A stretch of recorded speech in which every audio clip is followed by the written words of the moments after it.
അക്കരത്തുപടി അയ്യപ്പൻ വിളക്ക് മഹോത്സവ കമ്മിറ്റിയുടെ പ്രസിഡന്റ് ശ്രീ സിബിൻ, ഇവിടെ വേദിയിൽ സന്നിഹിതനായിരിക്കുന്ന ഗുരുതുല്യനും വള്ളുവനാട് ഹിന്ദുമത പരിഷത്തിന്റെ പ്രസിഡന്റുമായ എനിക്ക് വളരെ അടുപ്പമുള്ള ഒരാളുമായ ബ്രഹ്മചാരി വിനയ് ഗോപാൽ ജി, ഇവിടെ വേദിയിൽ സ്വാഗതപ്പെട്ട ഒരുപാട് ആരാധനാ സമ്പ്രദായങ്ങളും ഒരുപാട് ക്ഷേത്രങ്ങളും പ്രാർത്ഥനകളും പൂജകളൊക്കെ ഉണ്ട്. പക്ഷെ കേരളത്തിന് പുറത്ത് മലയാളികൾ അല്ലാത്ത നാടുകളിലൊന്നും വേണ്ടത്ര പൂജിക്കപ്പെടാത്തതും ആരാധിക്കപ്പെടാത്തതും എന്നാൽ മലയാളികൾ ഉള്ള ഇടങ്ങളിലെല്ലാം മനോഹരമായി ആരാധിക്കപ്പെടുന്നതുമായ ഒരു മൂർത്തിയാണ് ശ്രീ അയ്യപ്പൻ. അയ്യപ്പൻ്റെ ദൈവത്തിൻ്റെ കഥയും ആ കഥയിലെ അതിൻ്റെ ചരിത്രവും അതിൻ്റെ ഐതിഹ്യങ്ങളുമെല്ലാം തന്നെ കേരള നാടിൻ്റെ സംസ്കാരത്തിൻ്റെ വൈവിധ്യങ്ങളുമായിട്ട് അഭേദ്യമായ ബന്ധമുള്ളതാണ്. അതിൽ ആര്യ സംസ്കാരത്തിൻ്റെ വരവുണ്ട്, ദ്രാവിഡ സംസ്കാരത്തിൻ്റെ ജീവിത പ്രത്യേകതകളുണ്ട്, പ്രകൃതിയുമായിട്ടുള്ള അഭേദ്യമായ ബന്ധത്തിൻ്റെതായിരിക്കുന്ന ചില ഭാഗങ്ങളുണ്ട്. എല്ലാം ചേർന്നിരിക്കുന്ന ഒരത്ഭുതകരമായ എന്ന് പറഞ്ഞാൽ വിദേശ രാജ്യത്തുള്ള ഏതെങ്കിലും ദൈവതത്വശാസ്ത്രത്തെ പറ്റി ഗവേഷണം നടത്തുന്നവർക്ക് ഒരു ഗവേഷണത്തിന് വിഷയമാണ് അയ്യപ്പനെ ആരാധിക്കുന്ന സമ്പ്രദായങ്ങൾ. ആ സമ്പ്രദായങ്ങളിൽ ശബരിമലയുമായി ബന്ധപ്പെട്ട ഒരു പ്രധാനപ്പെട്ട ഘടകം പാട്ടാണ്, അയ്യപ്പൻ പാട്ടാണ്. നമ്മുടെ ദൈവങ്ങൾ സങ്കല്പങ്ങളെല്ലാം നമുക്ക് തന്നിരിക്കുന്നത് കവിതകളിലൂടെയും പാട്ടുകളിലൂടെയാണ്. രാമായണവും മഹാഭാരതവും ഭാഗവതവും ദേവീമാഹാത്മ്യവും ഒന്നുമില്ലായിരുന്നുവെങ്കിൽ നമുക്ക് ഈ ദൈവങ്ങളെ ഒന്നും തിരിച്ചറിയില്ലായിരുന്നു. ആ ദൈവങ്ങളുടെ തത്വശാസ്ത്രം എന്താണെന്നും അതിൻ്റെ ധാർമ്മിക പരിപ്രേക്ഷ്യം എന്താണെന്നും നമുക്ക് തിരിച്ചറിയില്ലായിരുന്നു. അതെല്ലാം നമുക്ക് ലഭിച്ചിരിക്കുന്നത് പാട്ടുകളിലൂടെയാണ്, കവിതകളിലൂടെയാണ്.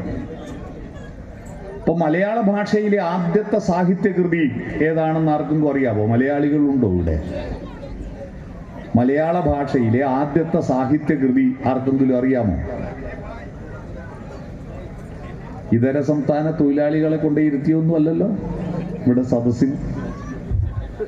മലയാള ഭാഷയിലെ ആദ്യത്തെ സാഹിത്യകൃതി നമ്മുടെ കുട്ടികളോട് പറഞ്ഞു കൊടുക്കണം. ആദ്യത്തെ സാഹിത്യകൃതി ഇരാമചരിതം പാട്ട് ആണ്, ശ്രീരാമ കവിയുടെ. എന്താ ശ്രീരാമൻ എന്നൊക്കെ പറയാൻ കാരണം അന്ന് സംസ്കൃതാക്ഷരങ്ങൾ മലയാള ഭാഷയിൽ ഇല്ല, ദ്രമിഡ സംഘാതാക്ഷരങ്ങളാണ്. ദ്രാവിഡാക്ഷരങ്ങൾ തമിഴിൽ ഈ അധികര ഘോഷാക്ഷരങ്ങളൊന്നുമില്ല, ശാഷാസായൊന്നുമില്ല. അതുകൊണ്ട് ഷാ എന്നതിന് പകരം ച എന്നാ പറയുക. ഞങ്ങളുടെ നാട്ടിൽ ശ്രീജയെ ചീര എന്ന് വിളിക്കും, ശ്രീദേവിയെ ചിരുതൈ എന്നൊക്കെ വിളിക്കും. അതിൻ്റെ കാരണം അത് തെറ്റായിട്ട് ഉച്ചരിക്കുന്നതല്ല, അത് യഥാർത്ഥത്തിൽ അങ്ങനെ പണ്ടത്തെ അക്ഷരങ്ങളുടെ ക്രമമാണ്. അപ്പൊ ശ്രീരാമനെ ചീരാമൻ എന്ന് പറയും. യാരാലാവ എന്ന ദ്രാവിഡ മധ്യമാക്ഷരങ്ങളുടെ കൂടെ ഈ കൂട്ടിയിട്ടാണ് ഉച്ചരിക്കുക. ലങ്കക്ക് ഇലങ്ക എന്ന് പറയാം, രാമന് ഇരാമൻ എന്ന് പറയും. ഇരാമചരിതം പാട്ട് ശ്രീരാമകവി എഴുതിയതാണ്. ആ പാട്ടിന് ശേഷമാണ് പിന്നീട് കൃഷ്ണപ്പാട്ടുണ്ടാവുന്നത്. കൃഷ്ണപ്പാട്ട് എഴുതിയത് ചെറുശ്ശേരിയാണ്. കൃഷ്ണഗാഥ എന്ന് പറയും. ഗാഥ എന്ന് പറയുന്നത് പാടുന്നതാണ്. അത് കഴിഞ്ഞിട്ടുള്ളത് കിളിപ്പാട്ടാണ്. കാവ്യമെന്ന് പറഞ്ഞാൽ സംസ്കൃത ശ്ലോകങ്ങളും ആണെന്ന് തെറ്റിദ്ധരിച്ചിരിക്കുന്ന കാലത്തിൽ നിന്ന് മാറിയിട്ട് നമ്മുടെ നാട്ടിലെ നാടൻ പാട്ടുകളുടെ ഈണങ്ങളും താളങ്ങളും ചേർത്ത് കൊണ്ടുണ്ടാക്കിയ വൃത്തങ്ങളുണ്ട്. കേക, കാകളി, കളകാഞ്ചി, മഞ്ചരി തുടങ്ങിയ വൃത്തങ്ങളുണ്ട്. നമ്മുടെ സ്വന്തം സ്വത്താണ് അതൊക്കെ. ആ ഈണങ്ങളിൽ എഴുതിയിരിക്കുന്നതാണ് കിളിപ്പാട്ട്. മനസ്സിലായോ? കിളിയുടെ പാട്ട് പോലുള്ളത് എന്ന അർത്ഥത്തിൽ കൂടിയാണ്. മറ്റൊന്ന്, കിളി ഉമാമഹേശ്വര സംവാദമാണ് കിളിപ്പാട്ട്. കേട്ടിട്ടുണ്ടാവും? ഉമാമഹേശ്വര. ഉമാ എന്ന് പറഞ്ഞാൽ പാർവതി, മഹേശ്വരൻ ശിവൻ. ശിവൻ പാർവതിയോട് കഥ പറയുകയാണ്. കഥ പറയുമ്പോ ആ കഥ മുഴുവൻ പാർവതിയുടെ തോളത്തൊരു കിളിയുണ്ട്. കേട്ടിട്ടുണ്ടോ? ആ കിളിയെ പറ്റി നിങ്ങൾ കേട്ടിട്ടുണ്ടോ? ഓമനത്തിങ്കൽ കിടാവോ എന്ന ഒരു ഇരയിമൻ തമ്പിയുടെ പാട്ട് കേട്ടിട്ടില്ലേ? അതിൽ ഈശ്വരൻ തന്ന നിധിയോ പരമേശ്വരി എന്നും കിളിയോ കേട്ടിട്ടില്ലേ? പരമേശ്വരിയുടെ തോളത്തൊരു കിളിയുണ്ട്. ആ കിളി ഇത് മുഴുവൻ കേട്ടിട്ട് പറന്നു വന്നിട്ട് ഈ തുഞ്ചംപറമ്പിലെത്തിയിട്ട് അവിടെ വന്നിരുന്നപ്പോ സംസാരിക്കുന്ന കിളിയെ കണ്ടപ്പോ എഴുത്തച്ഛൻ ചാരിക പൈതലേ ചാരുശീലേ വരൂ കഥയമമ കഥകളതി സാദരം കാകുൽസ്ഥലീലകൾ കേട്ടാൽ മതിവരാ. കിളി എഴുത്തച്ഛനോട് പറഞ്ഞു കൊടുത്തു. എഴുത്തച്ഛൻ അത് കേട്ടിട്ട് നമ്മളോട് പറഞ്ഞു തന്നു. അതാണ് കിളിപ്പാട്ട്. പിന്നെ തുള്ളൽപ്പാട്ട്, കുഞ്ചൻ നമ്പ്യാരുടെ തുള്ളൽപ്പാട്ട്. അങ്ങനെ പാട്ടുകളും നമ്മുടെ ഭാഷയും നമ്മുടെ സംസ്കാരവും തമ്മിൽ അഭേദ്യമായ ബന്ധമുണ്ട്. ഈ പാട്ടുകൾ എന്ന് പറയുന്നത് എന്താണ്? ഇവിടെ നമ്മൾ ഒത്തുചേരുമ്പോൾ എന്തിനാണ് ഇവിടെ ഒത്തുചേരുന്നത്? ഭജനയും പാട്ടും എന്ന് പറയുന്നത് ശബരിമല സ്വാമിമാരുടെ ഒരു പ്രധാനപ്പെട്ട ഘടകമാണ്. ഞങ്ങളുടെ നാട്ടിലൊക്കെ ഭജനയുണ്ടാവും ഇഷ്ടം പോലെ. ഭജന നടക്കുന്ന അവസരത്തിൽ വ്യത്യസ്തരായിരിക്കുന്ന മനുഷ്യരെ ഒറ്റ താളത്തിലേക്ക്, ഒറ്റ ഈണത്തിലേക്ക്, ഒറ്റ ശ്രുതിയിലേക്ക് കൊണ്ടുവരുമ്പോൾ ഉണ്ടാകുന്ന ഒരു പ്രത്യേകതയുണ്ട്. ഇവിടെ സ്വാഗത അധ്യക്ഷ പ്രസംഗത്തിലും വിനയഗോപാൽജിയുടെ പ്രസംഗത്തിലൊക്കെ പറഞ്ഞല്ലോ, പല ജാതി മതസ്ഥരും, പല വേഷക്കാരും, പല ഭാഷക്കാരും, പല സ്വഭാവക്കാരും, പല ടെമ്പർമെന്റും ഉള്ള ആളുകളാണ് നമ്മൾ. ഒരു വിഷയത്തിൽ ചില ആളുകൾക്ക് ഇപ്പോൾ അവിടെ ഒരു ആക്സിഡന്റ് നടന്നിട്ടുണ്ടെങ്കിൽ അതിൻ്റെ ഒച്ച കേട്ടാൽ ചില ആൾ ഉടൻ തന്നെ അമ്പ് തൊടുക്കും പോലെ ഓടും. ചില ആളുകൾ എന്താണതെന്ന് അറിഞ്ഞ് അന്വേഷിച്ച് മെല്ലെ ഇടപെടും. ചില ആളുകൾ അങ്ങോട്ട് തിരിഞ്ഞു നോക്കില്ല. പലർക്കും പല ടെമ്പർമെന്റാണ്. ഈ പല ടെമ്പർമെന്റുള്ള മനുഷ്യർ പ്രതിജന ഭിന്ന വിചിത്രമാർഗികളാണ് ലോകമെന്ന് കുമാരനാശാന്റെ ഒരു വരിയുണ്ട്. ഓരോ ആളും വ്യത്യസ്തരാണ്. ആ വ്യത്യസ്തരായ മനുഷ്യരെയെല്ലാം ഒരുമിച്ച് ചേർത്തിട്ട് ഒറ്റ ചിന്തയിലേക്ക് കൊണ്ടുവരിക. ആ കൊണ്ടുവരുന്ന ഒരു പ്രക്രിയക്കാണ് ഉപനിഷത്ത് എന്ന് പറയുക. ഉപനിഷത്തുകൾ എന്ന് കേട്ടില്ലേ? ഉപനിഷത്ത് എന്ന് പറഞ്ഞാൽ അന്ന് എഴുതി വെച്ചത് മാത്രമല്ല, ഉപനിഷത്തുകൾ തുടർന്നുണ്ടായിക്കൊണ്ടിരിക്കണം. ഉപനിഷത്ത് എന്ന് പറഞ്ഞാൽ ഉപവിഷ്ടരായിട്ട് നിശേഷ സത്യത്തെ പറ്റിയിട്ടുള്ള ചർച്ചയാണ്. എനിക്ക് ശരിയാണെന്ന് തോന്നുന്നത് നിങ്ങൾക്ക് ശരിയാണെന്ന് തോന്നണമെന്നില്ല. എന്റെ ശരി യഥാർത്ഥ ശരിയാവുന്നത് എന്റെ ശരിയും നിങ്ങളുടെ ശരിയും ഒത്തുചേർത്ത് നമ്മുടെ ശരിയാവുമ്പോഴാണ്. എന്റെ ശബ്ദം നല്ല ശബ്ദമാകുന്നത് എന്റെ ശബ്ദവും നിങ്ങളുടെ ശബ്ദവും ഒത്തുചേർന്ന് നമ്മുടെ ശബ്ദമാവുമ്പോഴാണ്. ഒരു യേശുദാസിന്റെയോ ജയചന്ദ്രന്റെയോ ചിത്രയുടെയോ ജാനകിയുടെയോ പാട്ട് കേൾക്കുമ്പോ യഥാർത്ഥത്തിൽ നമ്മൾ അവരുടെ കൂടെ നമ്മുടെ നാദത്തിൽ നമ്മൾ ഒരുമിച്ച് പാടുന്നുണ്ട്. പാട്ട് ആസ്വദിക്കുന്നവരെല്ലാം അതുപോലെ പാടുന്നുണ്ട്. പക്ഷെ കണ്ഠനാളത്തിൽ നിന്ന് വൈഖരി പുറത്തുവിടുന്നില്ലെന്നേ ഉള്ളൂ. ഭാഷയ്ക്ക് വൈഖരിക്ക് തൊട്ടു മുമ്പ് 3 തട്ടുണ്ട്: പരാ, പശ്യന്തി, മധ്യമ, വൈഖരി. ഈ 4ാമത്തെ തട്ടിൽ മാത്രമേ ഒച്ച പുറത്തു വരുന്നുള്ളൂ. പര എന്ന് പറയുന്നത് ആശയമായിട്ട് നമ്മുടെ മനസ്സിൽ രൂപപ്പെടുന്നതാണ്. ആശയമായിട്ട് ഒരു കുട്ടിക്ക് വിശക്കുന്നു. ജനിച്ചിട്ട് ഭാഷ പഠിക്കുന്നതിന് മുമ്പ് കുട്ടിക്ക് വിശക്കുന്നത് വിശപ്പ് എന്ന വാക്ക് പഠിച്ചിട്ടല്ലല്ലോ. വിശപ്പെന്ന വാക്ക് പഠിക്കുന്നതിന് മുമ്പ് കുട്ടിക്ക് വിശക്കുമല്ലോ, വിശക്കും. പക്ഷിമൃഗാദികൾക്കെല്ലാം കാമവികാരം ഉണ്ടാകുന്നത് കാമം എന്ന വാക്ക് പഠിച്ചിട്ടല്ലല്ലോ. അതിനെയാണ് പര എന്ന് പറയുക. ആ പര മറ്റുള്ളവരെ ബോധ്യപ്പെടുത്താൻ ഒരു മാർഗം കണ്ടെത്തും. കുട്ടികൾ കരയും, പട്ടികൾക്ക് ക്ഷോഭം വന്നാൽ കുരക്കും, അല്ലേ? ആന ചിഹ്നം വിളിക്കും. അതൊക്കെ ഒരു പശ്യന്തിയാണ്, മാർഗം കണ്ടെത്തുകയാണ്. ആ മാർഗം നിങ്ങളുടെ ഉള്ളിൽ എത്തിക്കാൻ ഒരു കുയിലിന് താൻ ഇവിടെ ഉണ്ടെന്ന് അറിയിക്കാൻ ഒരു കൂവല് മതി, ഒരു കൂവല് മതി. ഒരു പുഷ്പത്തിന് താൻ ഇവിടെ ഉണ്ടെന്ന് അറിയിക്കുവാൻ അതിന് വഴി ഒരു സുഗന്ധം മതി, ഒരു സുഗന്ധം മതി. അതാണ് പശ്യന്തി. പിന്നെ മധ്യമ, അത് പൂർണ്ണമായിട്ട് നിങ്ങളെ അറിയിക്കാൻ ഞാനിപ്പോ ഉപയോഗിക്കുന്നത് മധ്യമം. മധ്യമം എന്താ? മലയാള ഭാഷയാണ്, അത് ഉച്ചരിക്കുക. ചില ആൾ ഇതായി നോട്ടീസിൽ എഴുതി തന്നു, അല്ലേ? അച്ചടിച്ചു തന്നു. അത് അക്ഷരമാണ്. അക്ഷരം ഒരു മധ്യമമാണ്. ഞാൻ ഉച്ചരിക്കുന്നത് മധ്യമമാണ്. ഉച്ചരിക്കുന്നത് വാക്കാണ്. വാക്ക് എന്ന് പറഞ്ഞാൽ എന്ന് പറഞ്ഞാൽ വായിലൂടെ. വാക്കാണ് സത്യം എന്ന് പറയുന്നത് എഴുതിയതിനേക്കാൾ വില വാക്കാണ്. നമ്മൾ പലപ്പോഴും നീ പറഞ്ഞാൽ പോരാ, എഴുതി തരണം എന്ന് പറയുന്നില്ലേ? ശരിയല്ല. എഴുതി തരുന്നതല്ല പ്രധാനം, വാക്കാണ് സത്യം. വാക്ക് എന്ന് പറഞ്ഞാൽ വായിലൂടെ തൊണ്ടയിലെ ശബ്ദം പുറത്തേക്ക് വരുന്നതാണ് വാക്ക്. അത് ജൈവികമാണ്, എഴുത്ത് കൃത്രിമമാണ്. അപ്പൊ വാക്കാണ് സത്യം. പണ്ടത്തെ ആളുകൾക്ക് വാക്കിനാണ് വില, എഴുത്തിനല്ല വില. അപ്പൊ വാക്ക്, വായിലൂടെ വരുന്നത് വാക്ക്, അതൊരു മാധ്യമമാണ്. ആ വാക്ക് നിങ്ങളിൽ എത്തിക്കണമെങ്കിൽ ഞാൻ ഉപയോഗിക്കുന്ന ശബ്ദം, എൻ്റെ സ്വനപേടകത്തിന്റെ വൈബ്രേഷനിലൂടെ പുറത്തു വരുന്ന ശബ്ദം നിങ്ങളുടെ കർണപടത്തിൽ വരുന്നു, അലക്കുന്നത് വരെയുള്ള പ്രക്രിയക്കാണ് വൈഖരി എന്ന് പറയുക. ഇത്രയും പ്രക്രിയകളിലൂടെയാണ് ഒരാൾ മറ്റൊരാളുടെ ഹൃദയത്തിലേക്ക് സംവദിക്കുന്നത്. അപ്പൊ ആ ഹൃദയ സംവാദത്തിന് പല മാർഗങ്ങളുണ്ട്. ആ പല മാർഗങ്ങളിൽ എൻ്റെ ശബ്ദവും നിങ്ങളുടെ ശബ്ദവും ഒത്തുചേർന്ന് നമ്മൾ ഒരുമിച്ച് ഒരാൾ പാടിക്കൊടുക്കുമ്പോൾ, ഏറ്റുപാടുന്ന ഒരു പറ്റം ആളുകൾ ഏറ്റുപാടുമ്പോൾ എല്ലാവരുടെ ശബ്ദവും വേറിട്ട് നിൽക്കാതെ ഒന്നാവുന്നു. അതുകൊണ്ടാണ് സ്കൂളിൽ പ്രാർത്ഥന, ജനഗണമനയൊക്കെ ഇപ്പൊ കേസറ്റ് വെക്കുകയാണ്, ഒരു കുട്ടി പാടുകയാണ്, മറ്റുള്ളവരെല്ലാം കേട്ടു നിൽക്കുകയാണ്. ശരിയല്ലത്. ദേശീയ ഗാനം നമ്മുടെ സ്കൂളുകളിൽ അധ്യാപകരുടെ ഉണ്ടെങ്കിൽ എല്ലാ കുട്ടികളെ കൊണ്ട് പാടിപ്പിക്കണം. കാരണം കൂട്ടമായി പാടുന്നതിലൂടെ കുട്ടികൾക്ക് കിട്ടുന്ന ഒരു എനർജി ചെറുതല്ല. അങ്ങനെ പാടുമ്പോ അവരുടെ തെറ്റുകൾ തിരുത്തപ്പെടുകയും അവരോട് കൂടെ ഒത്തുചേരാൻ കഴിയുകയും ചെയ്യുന്നു. ഈ ഒരു പ്രക്രിയയാണ് ഭജന നടക്കുമ്പോൾ നടക്കുന്നത്.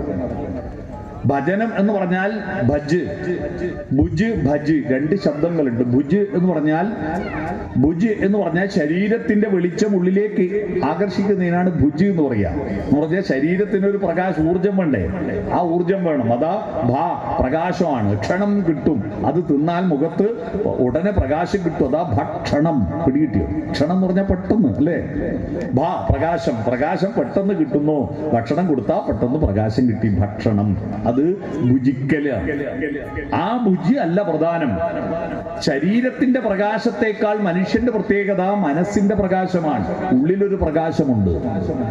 ആ ഉള്ളിലെ പ്രകാശമാണ് ഈ വിളക്കിൽ ഇവിടെ കൊളുത്തേണ്ടത്. ദേശവിളക്കെന്ന് പറയുന്നത് എന്താണ്? ദേശവിളക്കെന്ന് പറയുന്നത് ഈ ദേശത്തിലെ എല്ലാ മനുഷ്യരെയും യോജിപ്പിക്കുന്ന ഒരു വെളിച്ചമുണ്ട്. ആ വെളിച്ചത്തിന്റെ ഊർജം കൊണ്ടാണ് നമ്മളെല്ലാം പ്രവർത്തിക്കുന്നത്. നമ്മൾ കാണുന്നത് മാത്രമല്ല, ആ വെളിച്ചം, സൂര്യന്റെ ആ വെളിച്ചം കൊണ്ടാണ് ഞാനിപ്പോ നിങ്ങളോട് പ്രസംഗിക്കുന്നത്, അല്ലേ? സൂര്യപ്രകാശം കൊണ്ടാണ് ഞാൻ പ്രസംഗിക്കുന്നത്. ആ സൂര്യപ്രകാശം നെൽച്ചെടിയുടെ നെല്ലോലകൾ ഏറ്റുവാങ്ങി പ്രകാശ സംശ്ലേഷണം നടത്തി ഫോട്ടോസിന്തസിസ് എന്ന് ഇംഗ്ലീഷിൽ കുട്ടികൾ പഠിക്കും. എന്നിട്ടാണ് കാർബോഹൈഡ്രേറ്റ് ഉണ്ടാക്കുന്നത്. അത് അന്നജമാക്കി നെല്ലിന്റെ കതിരിനുള്ളിൽ പാല് രൂപത്തിൽ കൊണ്ടുപോയി നിക്ഷേപിച്ച് ആ കതിരുകൾ കാറ്റേറ്റ് വെയിലേറ്റ് വിളഞ്ഞപ്പോ അവിടുത്തെ പാലക്കാട്ടെ കർഷകരത് കൊയ്തെടുത്ത് മെതിച്ച് നെല്ലാക്കി മില്ല് കൊണ്ടുപോയി കുത്തി അരിയാക്കി പാലക്കാടുന്ന് ട്രെയിനിൽ കയറ്റിയ വടക്കാഞ്ചേരി, ഷൊർണൂര്, പട്ടാമ്പി, കുറ്റിപ്പുറം, തിരൂര്, താനൂര്, പരപ്പനങ്ങാടി, ഫറോക്ക്, കോഴിക്കോട്, കൊയിലാണ്ടി, വടകര, മാഹിപ്പാലം, തലശ്ശേരി, മുഴപ്പിലങ്ങാട് FCI ഗോഡൌണിൽ കൊണ്ടുവന്നിട്ട് അവിടുന്ന് എന്റെ നാട്ടിലെ വാസുവേട്ടന്റെ കടയിൽ കൊണ്ടുവന്ന അരി എന്റെ വീട്ടിൽ വാങ്ങിക്കൊണ്ടുവന്നിട്ട് പുഴുങ്ങിയിട്ട് തിന്ന അല്പം ചോറ് ഞാൻ ഉച്ചക്ക് കഴിച്ചതിന്റെ ഊർജമാണ് എന്റെ തൊണ്ടയിലൂടെ ശബ്ദമായിട്ട് നിങ്ങൾ കേൾക്കുന്നത്. ഇതൊക്കെ വെളിച്ചത്തിൽ നിന്നാണ് എല്ലാം പുറപ്പെടുന്നത്. ആ വെളിച്ചം ഈ ഭൂമിയിൽ വന്നില്ലായിരുന്നുവെങ്കിൽ ഈ ലോകത്ത് ജീവൻ ഉണ്ടാകുമായിരുന്നില്ല. ആ വെളിച്ചം പല ആന്തരിക വെളിച്ചമുണ്ട്, ബാഹ്യ വെളിച്ചമുണ്ട്, നാട്ടുവെളിച്ചമുണ്ട്. ആ നാട്ടുവെളിച്ചത്തിന്റെ വെളിച്ചത്തിലാണ് നമ്മളെല്ലാം സംസ്കാരമുള്ളവരായി മാറിയത്. ആ നാട്ടുവെളിച്ചം എവിടുന്നാ പുറപ്പെട്ടത്? ആ നാട്ടുവെളിച്ചം പുറപ്പെട്ടത് ആരണ്യാന്തര ഗഹ്വരോദര തപസ്ഥാനങ്ങളിൽ സൈന്ധവോദാര ശ്യാമ മനോഭിരാമ പുളിനോപാന്ത പ്രദേശങ്ങളിൽ, അരണ്യാന്തരങ്ങളിൽ, കാട്ടിനകത്താണ് വെളിച്ചമുണ്ടായത്. കാട്ടിലേക്ക് നമ്മൾ പോകുമ്പോൾ നമ്മൾ കാട്ടാളത്വത്തിലേക്കല്ല പോകുന്നത്, പുതിയ വെളിച്ചം തേടിയാണ് പോകുന്നത്. കാനനവാസ കലിയുഗ വരദ എന്ന് പാട്ടും പാടിയിട്ട് കാനനത്തിലേക്ക് പോകുന്നു. കാനനത്തിലേക്ക് പോകുമ്പോൾ കൂടുതൽ വെളിച്ചമാണ് ഉണ്ടാവേണ്ടത്. നഗരങ്ങളിലേക്ക് പോകുന്തോറും വെളിച്ചം കുറഞ്ഞു വരിക. നിങ്ങൾ നോക്കൂ, നഗരങ്ങളിൽ എപ്പോഴും വെളിച്ചമാണ്. പക്ഷെ ആ വെളിച്ചത്തിലേക്ക് അടുക്കും തോറും നമ്മുടെ മനുഷ്യത്വത്തിന്റെ വെളിച്ചം കുറഞ്ഞു വരുന്നു. നാട്യപ്രധാനം നഗരം ദരിദ്രമാണ്, എന്നാൽ വെളിച്ചം കുറയുന്ന നാട്ടിൻപുറം നന്മകളാൽ സമൃദ്ധമാണ്. അപ്പൊ കാടെന്ന് പറയുന്നത് നമുക്ക് ഒരുപാട് കാര്യങ്ങൾ പഠിക്കാനുള്ള ഇടമാണ്. ആ കാട്ടിൽ ക്രൂര മൃഗങ്ങൾ ഉണ്ടാകാം, അല്ലെ? കാട്ടിലുണ്ട് വന്യമൃഗങ്ങൾ, കാട്ടാനകൾ, കടുവാ, പുലികൾ കൂട്ടമോടെ വരുന്ന നേരം കൂട്ടിനാരുണ്ടയ്യപ്പ, കൂടെ വരൂ അയ്യപ്പ എന്നൊരു യേശുദാസിന്റെ പാട്ടോർമ്മയില്ലേ? കാട്ടിലേക്കാ പോകുന്നത്. പക്ഷെ കാട്ടിലാണ് ഉപനിഷത്തുകൾ ഉണ്ടായത്. ആരണ്യകങ്ങൾ എന്ന് കേട്ടിട്ടുണ്ടോ? ബൃഹദാരണ്യകം കാട്ടിലാണ്. നൈമിഷാരണ്യം കേട്ടിട്ടുണ്ടോ? കാടാണ്. കാട്ടിലിരുന്ന മനുഷ്യർ, അന്ന് കാടേ ഉള്ളൂ, അതാ യാഥാർത്ഥ്യം. നാടില്ല. നടാൻ തുടങ്ങിയപ്പോഴാ നാടുണ്ടായത്. നടുന്നത് നാട്, നട്ടുമുളപ്പിച്ചത് നാട്, തനിയെ മുളച്ചത് കാട്. നടുന്നവൻ നാട്ടാളൻ, ഒന്നും നടാത്തവനോ കാട്ടാളൻ. ഈ പരിപാടിയും കഴിഞ്ഞിട്ട് വീട്ടിൽ തിരിച്ചു പോയിട്ട് കിടന്നുറങ്ങുന്നതിന് മുമ്പ് ഓരോ ആളും നെഞ്ചത്ത് കൈവച്ച് പരിശോധിക്കുക, ഞാനിത് ഏത് ലിസ്റ്റിലാ പെടുക. എന്തെങ്കിലും നടുന്നവൻ നാട്ടാളനും ഒന്നും നടാത്തവൻ അന്യൻ നട്ടത് തിന്നുന്നവൻ ആരാണ്? കാട്ടാളനുമാണ്. മനസ്സിലായോ? അത് സ്വയം തിരിച്ചറിയുക. അപ്പൊ ഞാൻ പറയുന്നത്, ഈ കാട് അന്നെല്ലാം കാടാണ്. പരശുരാമൻ മഴുവായിട്ട് ഒരാൾ വന്നതിന് ശേഷമാണ് ഇവിടെ മനുഷ്യർ അധിവാസം തുടങ്ങിയത്. പരശുരാമൻ കടലിന്റെ അടുക്കൽ നിന്ന് പട്ടയം വാങ്ങി എന്നൊക്കെ പറയുന്നത്, ആ കഥയൊക്കെ നമ്മൾ ഐതിഹ്യങ്ങളായി പറയുന്നത്. അതിന്റെ ശാസ്ത്രം എന്താന്ന് പറഞ്ഞാൽ, ഇവിടെ ഭയങ്കര കാടായിരുന്നു ഈ കേരളം.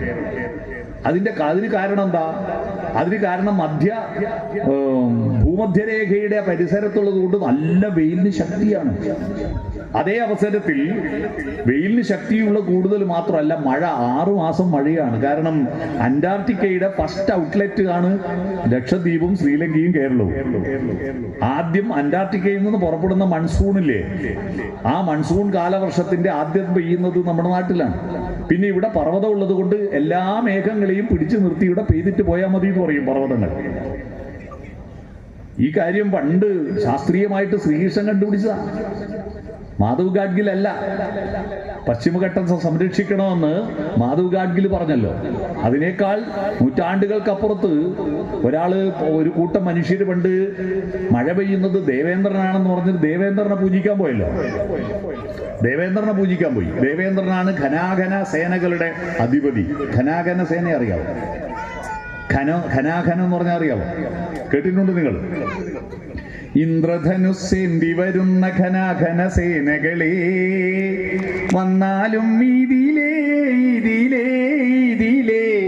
ദേവദുന്ദുഭീതൻ വർഷമംഗളഘോഷം ദുന്ദുഭിനാദം എന്ന പാട്ട് കേട്ടിട്ടില്ലേ? വൈശാലിയിലെ മഴ പെയ്യിക്കുന്നത് ദേവേന്ദ്രനാണ്. അപ്പൊ ദേവേന്ദ്രനെ പ്രീതിപ്പെടുത്താൻ വേണ്ടി അമ്പാടിയിലെ ഗോപന്മാര് പോവുക യാഗം നടത്താൻ വേണ്ടി പോകുമ്പോ കൃഷ്ണൻ വിളിച്ചിട്ട് പറഞ്ഞു, അച്ഛാ, നന്ദഗോപരോട് പറയും, അച്ഛാ, ദേവേന്ദ്രനൊന്നും ഇതിൽ വലിയ റോളൊന്നുമില്ല. അമ്പാടിയിൽ മഴ പെയ്യുന്നത് ഗോവർദ്ധന പർവ്വതം ഉള്ളത് കൊണ്ടാണ്, അതുകൊണ്ട് പർവ്വതത്തെയാണ് പൂജിക്കേണ്ടത് എന്ന് പറഞ്ഞിട്ട് പർവ്വതത്തെ പൂജിക്കാൻ പറഞ്ഞല്ലോ. അതാണ്. അപ്പൊ ഈ കൊച്ചു കേരളം, ഇവിടെ ഇഷ്ടം പോലെ മഴയുണ്ടായിരുന്നു. ഈ മഴയും നല്ല വെയിലും ഉണ്ടാകുമ്പോൾ സസ്യങ്ങൾക്ക് പിന്നെ എന്താ വേണ്ടത്? വള്ളിച്ചെടികളും മാമരങ്ങളും തഴച്ചു വളരുന്നൊരു നാടായിരുന്നു നമ്മുടേത്. ഇത്രയും മരക്കൂട്ടങ്ങളും വള്ളികളും കാടും ഉണ്ടാവുമ്പോൾ പാമ്പുകളും ഇഷ്ടം പോലെയായി, ഇഴജന്തുക്കൾ ഇഷ്ടം പോലെ ഉണ്ടായി. അവിടത്തേക്കാണ് ഉത്തരേന്ത്യയിൽ നിന്ന് ബ്രാഹ്മണന്മാർക്ക് ഈ പൂജാതി കർമ്മങ്ങൾക്ക് പ്രധാനം വെള്ളമാണല്ലോ. വെള്ളം, ദേവാരം നടത്തണം, അഭിഷേകം നടത്തണം, പൂജ നടത്തണം, എല്ലാത്തിനും വെള്ളം വേണം. ഉത്തരേന്ത്യയിൽ വെള്ളം അത്ര ഇല്ല. അതുകൊണ്ട് അവര് ഈ വെള്ളമുള്ള 44 പുഴകളുള്ളൊരു നാടുണ്ടെന്ന് അന്വേഷിച്ചിങ്ങോട്ട് വന്നപ്പോ ഇവിടെ ഈ പർവ്വതം തല ഉയർത്തി തടഞ്ഞു വെച്ചു. ഇങ്ങോട്ട് പോകുന്നു, അവിടെ നിൽക്കവിടെ എന്ന് പറഞ്ഞു. അങ്ങനെ ആ പർവ്വതത്തിൽ തടഞ്ഞു വെച്ചപ്പോ ആര്യന്മാരുടെ തലതൊട്ടപ്പനായ അഗസ്ത്യമുനി ഒരൊറ്റ ചവിട്ട് പർവ്വതത്തിന്റെ നടുവിന്. ആ പർവ്വതം അവിടെ കുഞ്ഞുപോയി. ആ കുഞ്ഞു കൊണ്ടാണ് പാലക്കാട് വഴി റെയിൽ തമിഴ്നാട്ടിലേക്ക് പോകുന്നത്. മനസ്സിലായോ? അഗസ്ത്യമുനി ചവിട്ടി കുഴിച്ചതാണെന്ന് ഒരു ഐതിഹ്യമുണ്ട്. മനസ്സിലായോ? അപ്പൊ പാലക്കാട് വഴി ബ്രാഹ്മണർ വന്നു. പിന്നെ കടൽക്കര വഴി കന്യാകുമാരി വഴിയും വന്നു. കന്യാകുമാരി വഴി വന്ന ബ്രാഹ്മണരെ അയ്യന്മാരെന്നും പാലക്കാട് വഴി വന്നവരെ പട്ടന്മാരെന്നും പറയും. ഭട്ടതിരിമാർ കണ്ടില്ലേ? ഭട്ടതിരി നമ്മള് പട്ടന്മാരെന്ന് പറയുന്നത്, പട്ടന്മാരെന്നും പറയും. അപ്പൊ ഇവിടെ വന്നു നോക്കുമ്പോ എന്താ കഥ എന്ന് പറഞ്ഞാൽ, സർപ്പാധിവാസത്തിന് യോഗ്യമാരിപ്പാരിടം പണ്ട് പെരുത്തുകാലം മുൽപ്പാട് വള്ളിച്ചെടി മാമരങ്ങൾ നിൽപ്പായി നെടുങ്കാട് പിടിച്ചിരുന്നു.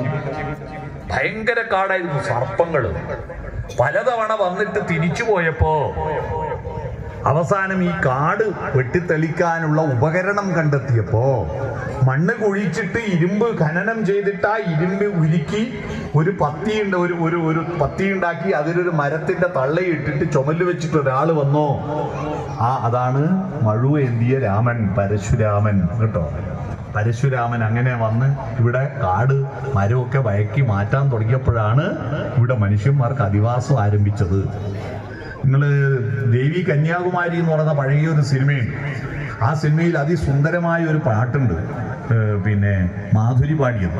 കണ്ണാലില കണ്ണാ പാലാഴി തീരയിലൊഴുകും ആലില കണ്ണാ ഞാനൊരു കന്നിമുക്കുവ പെണ്ണ് എന്റെ തോണിയിലെ പൊന്നു വേണോ. പൊന്ന് എന്ന് പറഞ്ഞ പാട്ടിൽ ഈ പരശുരാമനെ പറ്റി പരാമർശമുണ്ട്. ആദ്യത്തെ ദൈവം മത്സ്യാവതാരമാണ്. നീ പണ്ടൊരു പൂത്തിമിംഗിലമായി എന്നൊരു വരിയുണ്ട് അല്ലെ, മത്സ്യാവതാരം. പിന്നെ അതിൽ അടുത്ത വരി, നീ പണ്ടൊരു മുനികുമാരനായി അന്ന് നിന്റെ വെൺമഴു പറന്നു വീണ നീരാഴി എന്നുണ്ട്.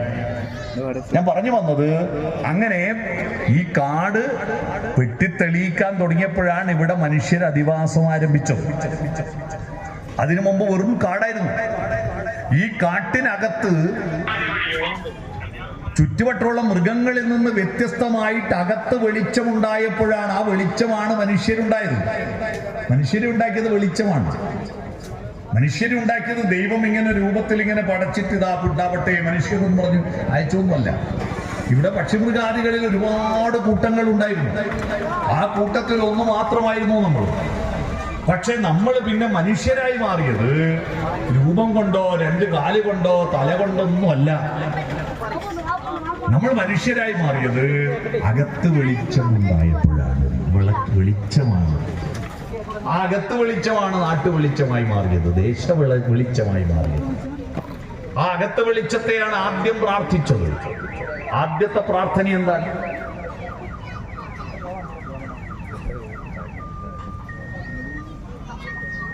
ബോക്സിന്റെ ശബ്ദം കേൾക്കുമ്പോൾ പ്രാർത്ഥന എന്താണ്? ആദ്യത്തെ പ്രാർത്ഥന ഓം നമ ശിവായ, ഓം നാരായണായ, ശരണമയ്യപ്പ എന്നൊന്നും അല്ല. ആദ്യത്തെ പ്രാർത്ഥന വേദങ്ങളുടെ മൂലമന്ത്രമായിട്ട് അറിയപ്പെടുന്ന ഒരു പ്രാർത്ഥനയാണ്. ആ പ്രാർത്ഥന നിങ്ങൾ കേട്ടിട്ടുണ്ടാവും. ആ പ്രാർത്ഥനയെ കുറിച്ച് വയലാർ രാമവർമ്മ 2 പാട്ട് എഴുതിയിട്ടുണ്ട്, കേട്ടിട്ടുണ്ടോ? 2 പാട്ടുണ്ട് ആ പ്രാർത്ഥനയെ കുറിച്ച് മാത്രം. ആ പ്രാർത്ഥനയുടെ വരി, ഞാൻ ആ പാട്ടിന്റെ വരി ആദ്യം പാടാം. ആ പ്രാർത്ഥന ഏതാണെന്ന് ഓർമ്മയുള്ളവർ അതിന്റെ അടുത്ത വരി പാടണം കേട്ടോ. ഓർമ്മയുള്ളവർ പാടിയാൽ മതി, പഴയ ഓർമ്മയുണ്ടാവും. ശാരികേ ശാരികേ സിന്ധു ഗംഗാ നദീ തീരം വളർത്തിയ ഗന്ധർവഗായികേ പാടുക നീ പുരുഷാന്തരത്തിലെ ഭാവോജ്വലങ്ങളാം സൂര്യഗായത്രികൾ. കുറച്ചാളുകൾ അത് ഏറ്റുപാടാൻ ഉണ്ടായതിൽ വളരെ സന്തോഷം. സൂര്യഗായത്രിയാണ് ആദ്യത്തെ പ്രാർത്ഥന. ആ പ്രാർത്ഥനയെ കുറിച്ച് മറ്റൊരു പാട്ട് എഴുതിയിട്ടുണ്ട്. പത്മതീർത്ഥമേ ഉണരു, മാനസ പത്മതീർത്ഥമേ ഉണരു, അഗ്നിരഥത്തിലുദിക്കുമുഷസ്സിൻ അർഘ്യം നൽകൂ, ഗന്ധർവസ്വരഗംഗയൊഴുകൂ, ഗായത്രികൾ പാടൂ. ഓം തത്സവിതുർവരേണ്യം ഭർഗോ ദേവസ്യ ധീമഹി ധിയോ യോ ന പ്രചോദയാത്. വർഗസ്, ഞാൻ നേരത്തെ പറഞ്ഞ കാര്യം അത്. വർഗസ് ഊർജം. സൂര്യ, നീയാണ് എല്ലാറ്റിന്റെയും ഊർജം. വർഗസ് ഊർജത്തിന്റെ പ്രവാഹമായിരിക്കുന്നവനെ. നീ ബുദ്ധി, ഞങ്ങളുടെ ബുദ്ധിയുടെ പ്രചോദനമായി തീരുമെന്നാണ് എന്ന് പറഞ്ഞാൽ, പുറത്ത് വെളിച്ചം തരുന്നവനെ നീ അകത്ത് വെളിച്ചമായി മാറുന്ന. പുറത്ത് വെളിച്ചോ അകത്ത് വെളിച്ചോ എന്നുള്ള വ്യത്യാസം ഞാനൊരു സൂത്രം പറയുകയാണ്. പുറത്ത് വെളിച്ചം തരുന്ന മന്ത്രി പാലക്കാട്ടുകാരനാണ്, അകത്ത് വെളിച്ചം തരുന്ന മന്ത്രി തിരുവനന്തപുരത്തുകാരൻ. പുറത്ത് വെളിച്ചം തരുന്ന മന്ത്രിന്റെ പേര് കൃഷ്ണൻകുട്ടിയാണ്, അകത്ത് വെളിച്ചം തരുന്ന മന്ത്രിന്റെ പേര് ശിവൻകുട്ടിയാണ്. കൃഷ്ണൻകുട്ടി എന്ന് പറഞ്ഞ ഇലക്ട്രിസിറ്റി മന്ത്രി, ശിവൻകുട്ടി എന്ന് പറഞ്ഞ വിദ്യാഭ്യാസ മന്ത്രി. പിടികിട്ടിയോ? ആ പുറത്ത് അകത്തുനിന്നുള്ള വെളിച്ചത്തിന്റെ വ്യത്യാസം മനസ്സിലായി. ആ അകത്ത വെളിച്ചമാണ് നമ്മളെ മനുഷ്യരെ, അകത്ത വെളിച്ചം. അതാണ് അന്തർമുഖരായിരുന്നിട്ട് ഈ പ്രപഞ്ചത്തെ പറ്റി ചിന്തിക്കാൻ ആരംഭിച്ചു. എന്താ ചിന്ത? തലച്ചോറിലെ ന്യൂറോണുകൾ ഒരച്ച് കത്തുമ്പോഴുണ്ടാകുന്ന സ്പാർക്കാണ് ചിന്ത. ആ ന്യൂറോണുകൾ എപ്പോഴും ഒരച്ച് കത്തിച്ചുകൊണ്ടിരുന്നിട്ടില്ലെങ്കിൽ അൽഷിമേഴ്സ് വരും. പ്രായമുള്ള ആളുകളോട് പലതും ഇങ്ങനെ പറയിപ്പിക്കണം അവരോട്, അവര് മൂലക്കാട് ഇരുന്നോട്ടെ മിണ്ടല്ല എന്ന് പറഞ്ഞാൽ അത് വരച്ച് കത്താതിരിക്കുമ്പോ അത് ഡെഡ് സെല്ലായി പോകും. ഈ സെല്ല്, തലച്ചോറിനകത്ത് സെല്ല് നശിച്ചു പോകാതിരിക്കാൻ നല്ലോണം നിങ്ങളെ ചില ആളുകൾ സ്ഥിരം വർത്തമാനം പറയാൻ കണ്ടിട്ടുണ്ടോ? പ്രായമുള്ള അതൊന്ന് പറയട്ടെ എന്ന് അവരെ സമ്മതിച്ചു കൊടുക്കണം.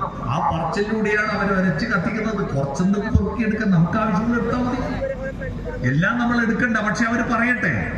അവരോട് ചോദിക്കുക, അവര് പറയുക, അവരെ കൊണ്ട് പറയിപ്പിക്കുക.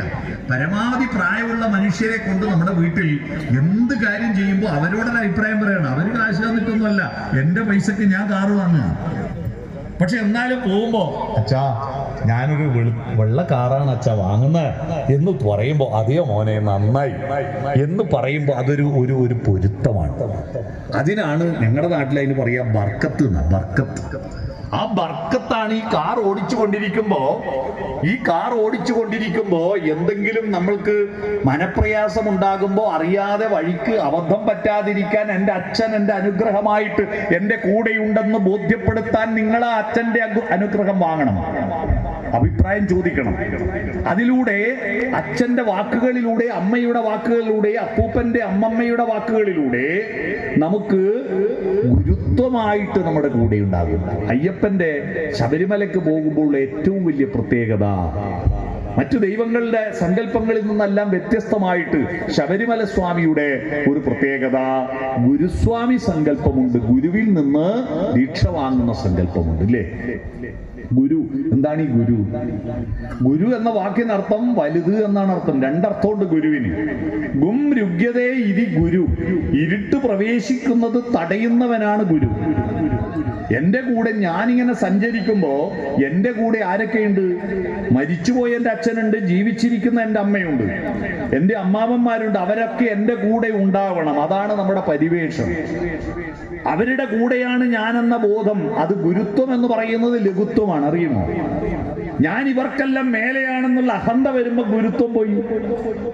ഗുരു എന്ന് പറഞ്ഞാൽ വലുതെന്നാ. ഗുരുതരമായ പരിക്ക് പറ്റിയെന്ന് പത്രത്തിൽ വാർത്ത വന്നാ മാഷന്മാർക്ക് പരിക്ക് പറ്റിയെന്നല്ലല്ലോ. ഗുരുതരമായ പരിക്ക് പറ്റി എന്ന് പറഞ്ഞാൽ വലിയ പരിക്ക് പറ്റിയെന്നാണ്. എന്ന് പറഞ്ഞാൽ ഞാൻ ലഘുവാണ്, മറ്റൊരാൾ എന്നേക്കാൾ വലുതുണ്ടെന്ന ബോധമാണ് ഗുരുത്വം. പിടികിട്ടിയോ? ഞാൻ ചെറുതാണ്.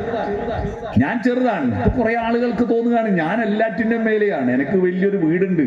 ചില ആള്, നമ്മുടെ നാട്ടിൽ ചില ആളുകൾ നന്നായി, കുട്ടികൾ നന്നായി പഠിക്കുന്നുണ്ട് കേട്ടോ. ആ പഠിക്കുന്നതിനാണ് നല്ല കോഴ്സ് ചേരാൻ. നല്ല കോഴ്സ് ചേർന്നിട്ട് നല്ല ശമ്പളം, നല്ല പ്ലേസ്മെന്റ് കിട്ടിയിട്ട് നല്ല ജോലി കിട്ടും. ജോലി കിട്ടുന്നതിനാ നല്ല ശമ്പളം വാങ്ങാൻ. ശമ്പളം വാങ്ങുന്നതിനാ, ശമ്പളം വാങ്ങിയിട്ട് കൊട്ടാരം പോലെ ഒരു വീടെടുക്കാൻ. വീടെടുത്തിട്ടോ കപ്പൽ പോലത്തെ വലിയ, ആകെ 3 ആളെ ഉണ്ടാവും, എന്നാലും 7 ആൾ പോകുന്ന കാറ് തന്നെ വേണം. കപ്പൽ പോലത്തെ കാറ് വാങ്ങിക്കൊണ്ടേക്കും. എന്നിട്ട് വീട്ടിന് വലിയ മതിൽ കെട്ടും. ആനക്ക് കാണാൻ പറ്റാതെ ആന മതിൽ കെട്ടും. എന്നിട്ട് ഈ മതിലിനുള്ളിൽ കുറേ ചെടിയും പൂക്കളെല്ലാം വാങ്ങി പിടിപ്പിക്കും. കണ്ടിട്ടുണ്ടാവും. ഇതാര് കാണാനാ? നാട്ടുകാർ കാണാൻ വിടൂല. വലിയ മതിൽ കെട്ടിയിട്ടുണ്ട്. വീട്ടുകാർ കാണുമോ? ഇല്ല. വാതിൽ തുറക്കുന്ന പരിപാടിയില്ലല്ലോ. ഒരു വീടിന്റെയും വാതിൽ തുറന്നിരിക്കുക, വരാന്തയിൽ ഇരിക്കുന്ന പരിപാടിയില്ല. പിന്നെ എന്തിനാണ് ഇടയ്ക്കൊരു സെൽഫി എടുക്കാൻ വേണ്ടി മാത്രം ലക്ഷക്കണക്കിന് രൂപ ചെലവാക്കിയിട്ട് പൂന്തോട്ടം പഠിപ്പിക്കും, അല്ലേ? എന്നിട്ട് നല്ല ഗേറ്റ് കിട്ടും. മനുഷ്യന്മാരിൽ വിശ്വാസമില്ലാത്തതുകൊണ്ട് പട്ടിയെ വാങ്ങിപ്പോറ്റും. എന്നിട്ട് ഈ രാത്രി 9:30 ഗേറ്റ് തുറക്കും. ഈ പട്ടിയെ വിസർജിക്കാൻ മാത്രം ഗേറ്റ് തുറന്ന് പുറത്തിറങ്ങുന്ന ചില കഴുതകളുണ്ട് നമ്മുടെ നാട്ടിൽ. വേറെ ഒരു കാര്യത്തിന് ആരുമായിട്ടൊരു ബന്ധമില്ലാത്ത, അല്ലേ?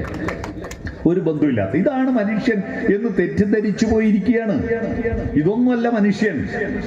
മനുഷ്യൻ എന്ന് പറയുന്നത് എന്റെ വെളിച്ചത്തെ നമ്മുടെ വെളിച്ചമാക്കി മാറ്റി ചുറ്റുവട്ടവുമായിട്ട് നിരന്തരം സംവദിച്ചു കൊണ്ടിരിക്കുമ്പോഴാണ് മനുഷ്യനാവുന്നത്. അത് ഇല്ലാതെ ഈ ശമ്പളം വാങ്ങുന്ന കുട്ടികളെല്ലാം ആരോടും ബന്ധമില്ലാതെ ഈ മൊബൈലും മാത്രം നോക്കി ഇരിക്കുന്നതിന്റെ കാര്യം ഗുരുത്വബോധം ഉണ്ടാക്കി കൊടുക്കാതെ, അവരെ കുറ്റമല്ല, അവര് ഞാനിതെല്ലാം മേലെയാണെന്ന് തെറ്റിദ്ധരിപ്പിച്ചു കൊടുത്തിരിക്കുന്നു. പൈസ ഉണ്ടെങ്കിൽ എല്ലാമായി. അവര് ഗുരുർ ബ്രഹ്മ ഗുരുർ വിഷ്ണു ഗുരുർ ദേവോ മഹേശ്വര ഗുരു സാക്ഷാൽ പരബ്രഹ്മ തസ്മൈ ശ്രീ ഗുരുവേ നമഃ എന്ന മന്ത്രത്തിന് പകരം ഇപ്പൊ പഠിപ്പിച്ചു കൊടുക്കുന്നത് പണോർ ബ്രഹ്മ പണോർ വിഷ്ണു പണോർ ദേവോ മഹേശ്വര പണം സാക്ഷാൽ പരബ്രഹ്മ തസ്മൈ ശ്രീ പണമേ നമഃ എന്നാണല്ലോ. പണം ഉണ്ടാക്കിയാൽ മതി, വേറെ ഒന്നും ചെയ്യണ്ട എന്ന അർത്ഥത്തിൽ പഠിക്കുക. അത് അടുത്തിരിക്കുന്ന ഒരു പ്രായമുള്ള ഒരു സ്ത്രീയെ സഹായിക്കരുതെന്ന് നമ്മളോട് ആജ്ഞാപിക്കുന്ന ഒരു പരസ്യം നിങ്ങൾ കണ്ടിട്ടുണ്ടോ? ഒരു പരസ്യം പറയുകയാണ്, ഒരു പയ്യൻ 5 സ്റ്റാർ മുട്ടായി നുണഞ്ഞുകൊണ്ടിരിങ്ങനെ റോഡരികിൽ നിൽക്കുമ്പോ ഒരു വല്യമ്മ ബസ് സ്റ്റോപ്പിൽ ഇരുന്നിട്ട് അവരുടെ ബാഗിൽ നിന്നൊരു സാധനം ഉരുണ്ട് റോഡിലേക്ക് പോയി. മോനെ ഒന്ന് എടുത്തുതാ മോനെ എന്ന് പറഞ്ഞു. ഇവൻ ഈ മുട്ടായി തിന്നതിന്റെ തിരക്കിൽ എടുത്തു കൊടുക്കാൻ തയ്യാറായില്ല. കുറച്ചു നേരം കാത്തു. അവസാനം ഇവർ തന്നെ മെല്ലെ ബാഗെല്ലാം അവിടെ വെച്ച് എഴുന്നേറ്റ് റോഡിലേക്ക് ഇറങ്ങിയ സമയത്ത് ഇവരിരുന്ന ബസ് സ്റ്റോപ്പിന്റെ മേൽക്കൂര ഇടിഞ്ഞ് താഴെ പോകും. ഇവൻ അത് എടുത്തു കൊടുത്തിരുന്നെങ്കിൽ അതിന്റെ അടിയിൽ പെട്ടിട്ട് അവർ മരിച്ചു പോവായിരുന്നു. ഇവൻ എടുത്തു കൊടുക്കാത്ത കൊണ്ട് അവരുടെ ജീവൻ ബാക്കിയായി. അവരെന്നിട്ട് തിരിച്ചു വന്നിട്ട് ഇവനോട് പറയാ, താങ്ക് യു മോനെ ഒന്നും ചെയ്യാത്തതിൽ എന്ന്. നല്ല രസമുള്ള പരസ്യമാണ്. പക്ഷേ ആ പരസ്യത്തിന്റെ ഉള്ളിൽ ഒരു ഭീകരത ഒളിഞ്ഞിരിക്കുന്നുണ്ടെന്ന് നിങ്ങൾ അറിയുമോ? ആ പയ്യനോട് പറയുന്നത്, നമ്മളെ ചെറുപ്പക്കാരോട് പറയുന്നത്, നിങ്ങൾ മുട്ടായി നുണഞ്ഞ് നടന്നാ മതി, ഒന്നും ചെയ്യണ്ട, ഒരു സഹായവും ചെയ്യരുത്, ഒന്നിലും ഇടപെടരുത്. നീ നിന്റെ കണ്ണെടുത്ത് കുഞ്ഞിന്റെ മാഷൊരു കവിതയാ, കണ്ണെടുത്ത് കുപ്പായ കീശയിലിട്ട് കാതെടുത്ത് കമിഴ്ത്തി വെച്ച് തലയെടുത്ത് വയറ്റിൽ തിരികി നാവെടുത്ത് പുറത്തിട്ട് നാടെല്ലാം നടക്കുന്നതവനവനവനോ നാടെല്ലാം നടക്കുന്നത് ഇവനിവനോ. കണ്ണ് കുപ്പായ കീശയിൽ, പൈസ ഉണ്ടോന്ന് മാത്രം നോട്ടം, കാത് കമിഴ്ത്തി വെക്കുന്നു. ലോകത്ത് എന്ത് സംഭവിച്ചാലും എന്റെ വീട്ടിലല്ലല്ലോ, എനിക്കൊന്നും അറിയണ്ട. തലയെടുത്ത് വയറ്റിൽ തിരികുന്നു. തല, ചിന്ത, ബുദ്ധി അത് ഭക്ഷണ കാര്യങ്ങളെ പറ്റി മാത്രമാണ്. ഭജനക്ക് പലരും വരുന്നത് ഭോജനമുള്ളത് കൊണ്ടാണ്. ഈ പാട്ട് പാടാൻ നിൽക്കില്ല. പാട്ട് പാടുമ്പോ ദൂരെ നിന്ന് മസിലും പിടിച്ചിങ്ങനെ നിൽക്കും, അല്ലെ? അവരാടത്ത് പാടിക്കോട്ടെ. എന്നിട്ടോ ഭോജനം തുടങ്ങുമ്പോ ഇല വെക്കുമ്പോഴേക്കും ഇവരായിരിക്കും മുമ്പിൽ. കണ്ടിട്ടുണ്ടല്ലോ? അതാണ് കാരണം. ചിന്ത മുഴുവൻ വയറ്റിലാണ്, തിന്നണ്ട കാര്യത്തെ പറ്റിയാണ്. രാത്രി 10 മണിക്കും 11 മണിക്കും രാത്രിഞ്ചരന്മാർ, രാത്രി അല്ലെ, അപരാന്ന ഭോജികൾ എന്ന് കേട്ടിട്ടുണ്ടോ?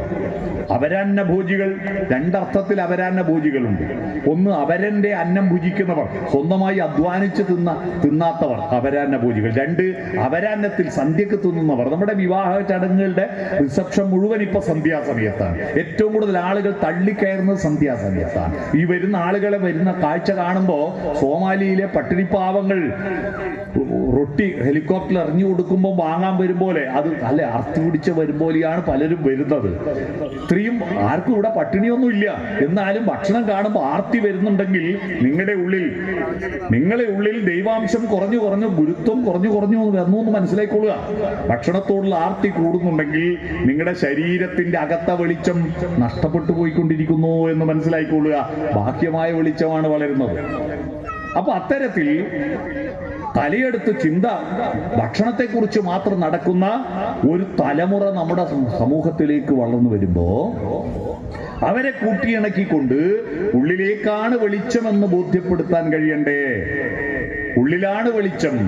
ആ ഉള്ളിലെ വെളിച്ചം തേടിയിട്ട് അന്തർമുഖരായിട്ട് ഈ പ്രപഞ്ചത്തിന്റെ പരിണാമത്തെയും സർഗാത്മകതയുടെയും സാരം തേടിയ ആ മനുഷ്യർ, അവര് കാട്ടിനകത്തായിരുന്നു. ആ കാട്ടിലുള്ള അവരെ കണ്ടിട്ട് അയ്യപ്പസ്വാമി, അതാണ് അയ്യപ്പസ്വാമിയുടെ അടുത്ത് പോകുന്നവർ ഇത്രയും കാലം ഈ തലമുറയായിട്ട് കൊളുത്തി തന്നിരിക്കുന്ന ധാർമ്മികതയുടെ വെളിച്ചത്തിന്റെ അവസാനത്തെ സ്തംഭം ഏതാണ്? നമ്മുടെ ഗുരുവാണ്, അല്ലെ? ഗുരുവിൽ നിന്നാണല്ലോ വെളിച്ചം ശേഖരിക്കേണ്ടത്. അതാണ് വിളക്കുമരമേ വെളിച്ചമുണ്ടോ എന്ന് ചോദിക്കുന്നത് ഉദ്ദാലകാരുണ്യോടാ. നിങ്ങൾ അറിയണം, പാമ്പുകൾക്ക് മാളമുണ്ട് എന്ന നാടകഗാനത്തിലാണ് ആ പാട്ട്. പക്ഷേ ഉദ്ദാലകാരുണ്യോട് ചാന്ദാഗ്യോപനിഷത്തിൽ ശ്വേതകേതു ചോദിക്കുന്ന ചോദ്യമാണ്, പിതാവേ ഞാൻ എവിടുന്നാ വന്ന്, ഞാൻ എങ്ങോട്ടാ പോകുന്നത്, ഞാൻ ആരാണ് എങ്ങനെയാണ് എന്ന്. അതിന് മറുപടിയായിട്ട് ഉദ്ദാലകാരുണി പറയുന്ന മറുപടിയാണ് ശബരിമല സ്വാമിമാർ തേടുന്ന യഥാർത്ഥ സത്യം. അറിയുമോ? യഥാർത്ഥ സത്യം ആദ്യം ഗുരുവിനെ വണങ്ങുന്നു. ഹരിശ്രീതൻ മുത്തുകൾ വിരൽപ്പൂവിൽ വിടർത്തിയ ഗുരുവിന്റെ ശ്രീപദങ്ങൾ വണങ്ങി ശിരസിൽ നിരുമുടി കെട്ടുകളും താങ്ങി 18-ാം പടി കേറി ഭഗവാനെ തൊഴുന്നതിന്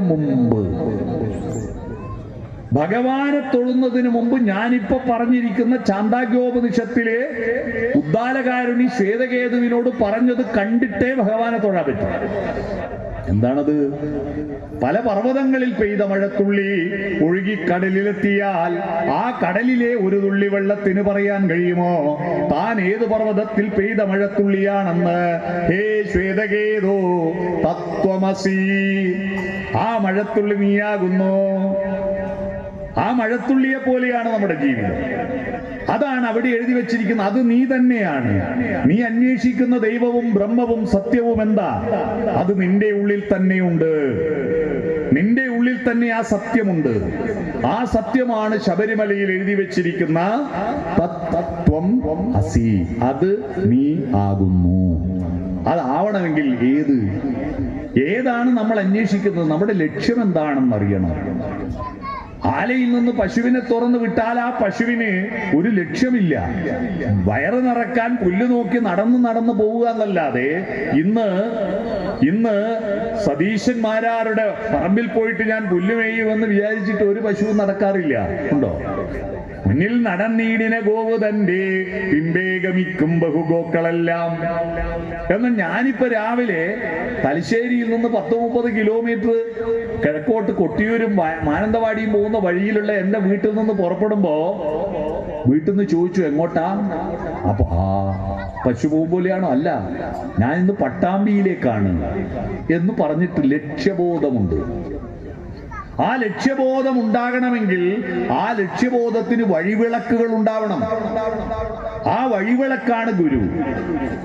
ഗുരു എന്ന് പറഞ്ഞാൽ എപ്പോഴും ഗുരുവിന്റെ അടുത്ത് പോയിട്ട് ഗുരോ ഗുരോ ഗുരോ എന്ന് പറഞ്ഞിട്ട് പുറകെ നടക്കുന്നതല്ല ഗുരു. ആരാണ് ഗുരു? ഗുരു എന്ന് പറഞ്ഞാൽ അവന്റെ സ്വന്തം വെളിച്ചം ഉൽപ്പാദിപ്പിക്കുവാൻ കരുത്തു നൽകുന്നവനാണ് ഗുരു. എന്ന് പറഞ്ഞാൽ 2 ശിഷ്യന്മാരെ ഒരു ഗുരു പഠിപ്പിച്ചു. ഒരു ശിഷ്യൻ എപ്പോഴും ഗുരുവിന്റെ അടുത്ത് വന്നിട്ട് എപ്പോഴും ഗുരുവിന്റെ അടുത്ത് വരും. അപ്പൊ ഗുരുവിന് സന്തോഷമല്ലേ വേണ്ടത്? അല്ല. ആ ഗുരു പറഞ്ഞു, മറ്റേ എന്റെ അടുത്ത് വരാതെ അവന്റെ മനോവെളിച്ചം കൊണ്ട് സ്വയം വഴി കണ്ടെത്തുന്നവനാണ് യഥാർത്ഥ ശിഷ്യൻ. അവിടെയാണ് ഗുരു ശരിയാവുന്നത്. ഓരോ ആൾക്കും ഒരു സ്വന്തമായ വെളിച്ചമുണ്ടല്ലോ. സ്വന്തമാം ബുദ്ധിയില്ലാത്തോൻ അന്തമന്യേ പഠിക്കലും ശാസ്ത്രാർത്ഥമറിയാ കയ്യിൽ കറി സ്വാദ് കണക്കിനെ. സ്വന്തമായ ബുദ്ധിയില്ലാത്തവൻ അറ്റമില്ലാതെ പഠിച്ചിട്ടും ശാസ്ത്രീയമായ അർത്ഥമറിയില്ല. ഇതുപോലെ കയ്യില് എന്ന് പറഞ്ഞാൽ കണ്ണൂർ ജില്ലയിൽ പറയുന്ന കയ്യില് നിങ്ങൾക്ക് എന്താ തവി എന്നല്ലേ പറയാ? കോരിയ, തവി, സ്പൂണ് എന്നൊക്കെ പറയുന്ന സാധനമില്ലേ? അത് കറിസ്വാദ് കണക്കിനെ സാമ്പാറും പച്ചടി ഓലനും എല്ലാം വിളമ്പുന്ന ഒരു തവിക്കും ഇതുവരെ ഒരു കറിയുടെ ടേസ്റ്റ് മനസ്സിലായിട്ടില്ല. അത് മുക്കുക, വിളമ്പുക. നമ്മുടെ കുട്ടികളുടെ പഠന പ്രക്രിയ എന്താ? ടെക്സ്റ്റ് ബുക്കിൽ നിന്ന് മുക്കുക, ഉത്തര പേപ്പർ വിളമ്പുക. ഇതിന്റെ മൂല്യം എന്തെന്നും അതിന്റെ പരിപ്രേക്ഷ്യം എന്തെന്നും തിരിച്ചറിയാൻ കഴിയാത്തതാണ് പ്രശ്നം. അത് ബോധ്യപ്പെടുത്താനുള്ള സ്വന്തം ബുദ്ധി വേണം. ആ സ്വന്തം ബുദ്ധി എങ്ങനെ ഉണ്ടാവുന്നു? ഞാനിപ്പോ ഒരു ചോദ്യം ചോദിക്കാം ഈ സദസ്സിനോട്. നമ്മൾ ഉപനിഷത്താണ്, അങ്ങോട്ടും ഇങ്ങോട്ടും ചർച്ച ചെയ്യണം. ചോദ്യം ഇതാണ്: തേനുണ്ടാക്കുന്നത് ആരാണ് തേനുണ്ടാക്കുന്നത്? പറയൂ കുട്ടികൾ, പറയൂ. ആരാ? തേനീച്ച. തേനുണ്ടാക്കുന്നത് തേനീച്ചയാണെന്ന് പറഞ്ഞല്ലോ. ഉത്തരം ശരിയല്ല. തേനീച്ച ഇതുവരെ ഒരു തുള്ളി തേനുണ്ടാക്കിയിട്ടില്ല. ആരാ തേനുണ്ടാക്കുന്നത്? പൂക്കളാണ്. ഈ പൂക്കളിലെ തേനെല്ലാം മണ്ണിലടിഞ്ഞിട്ടും എന്താ മണ്ണിന് മധുരമില്ലാത്തത്?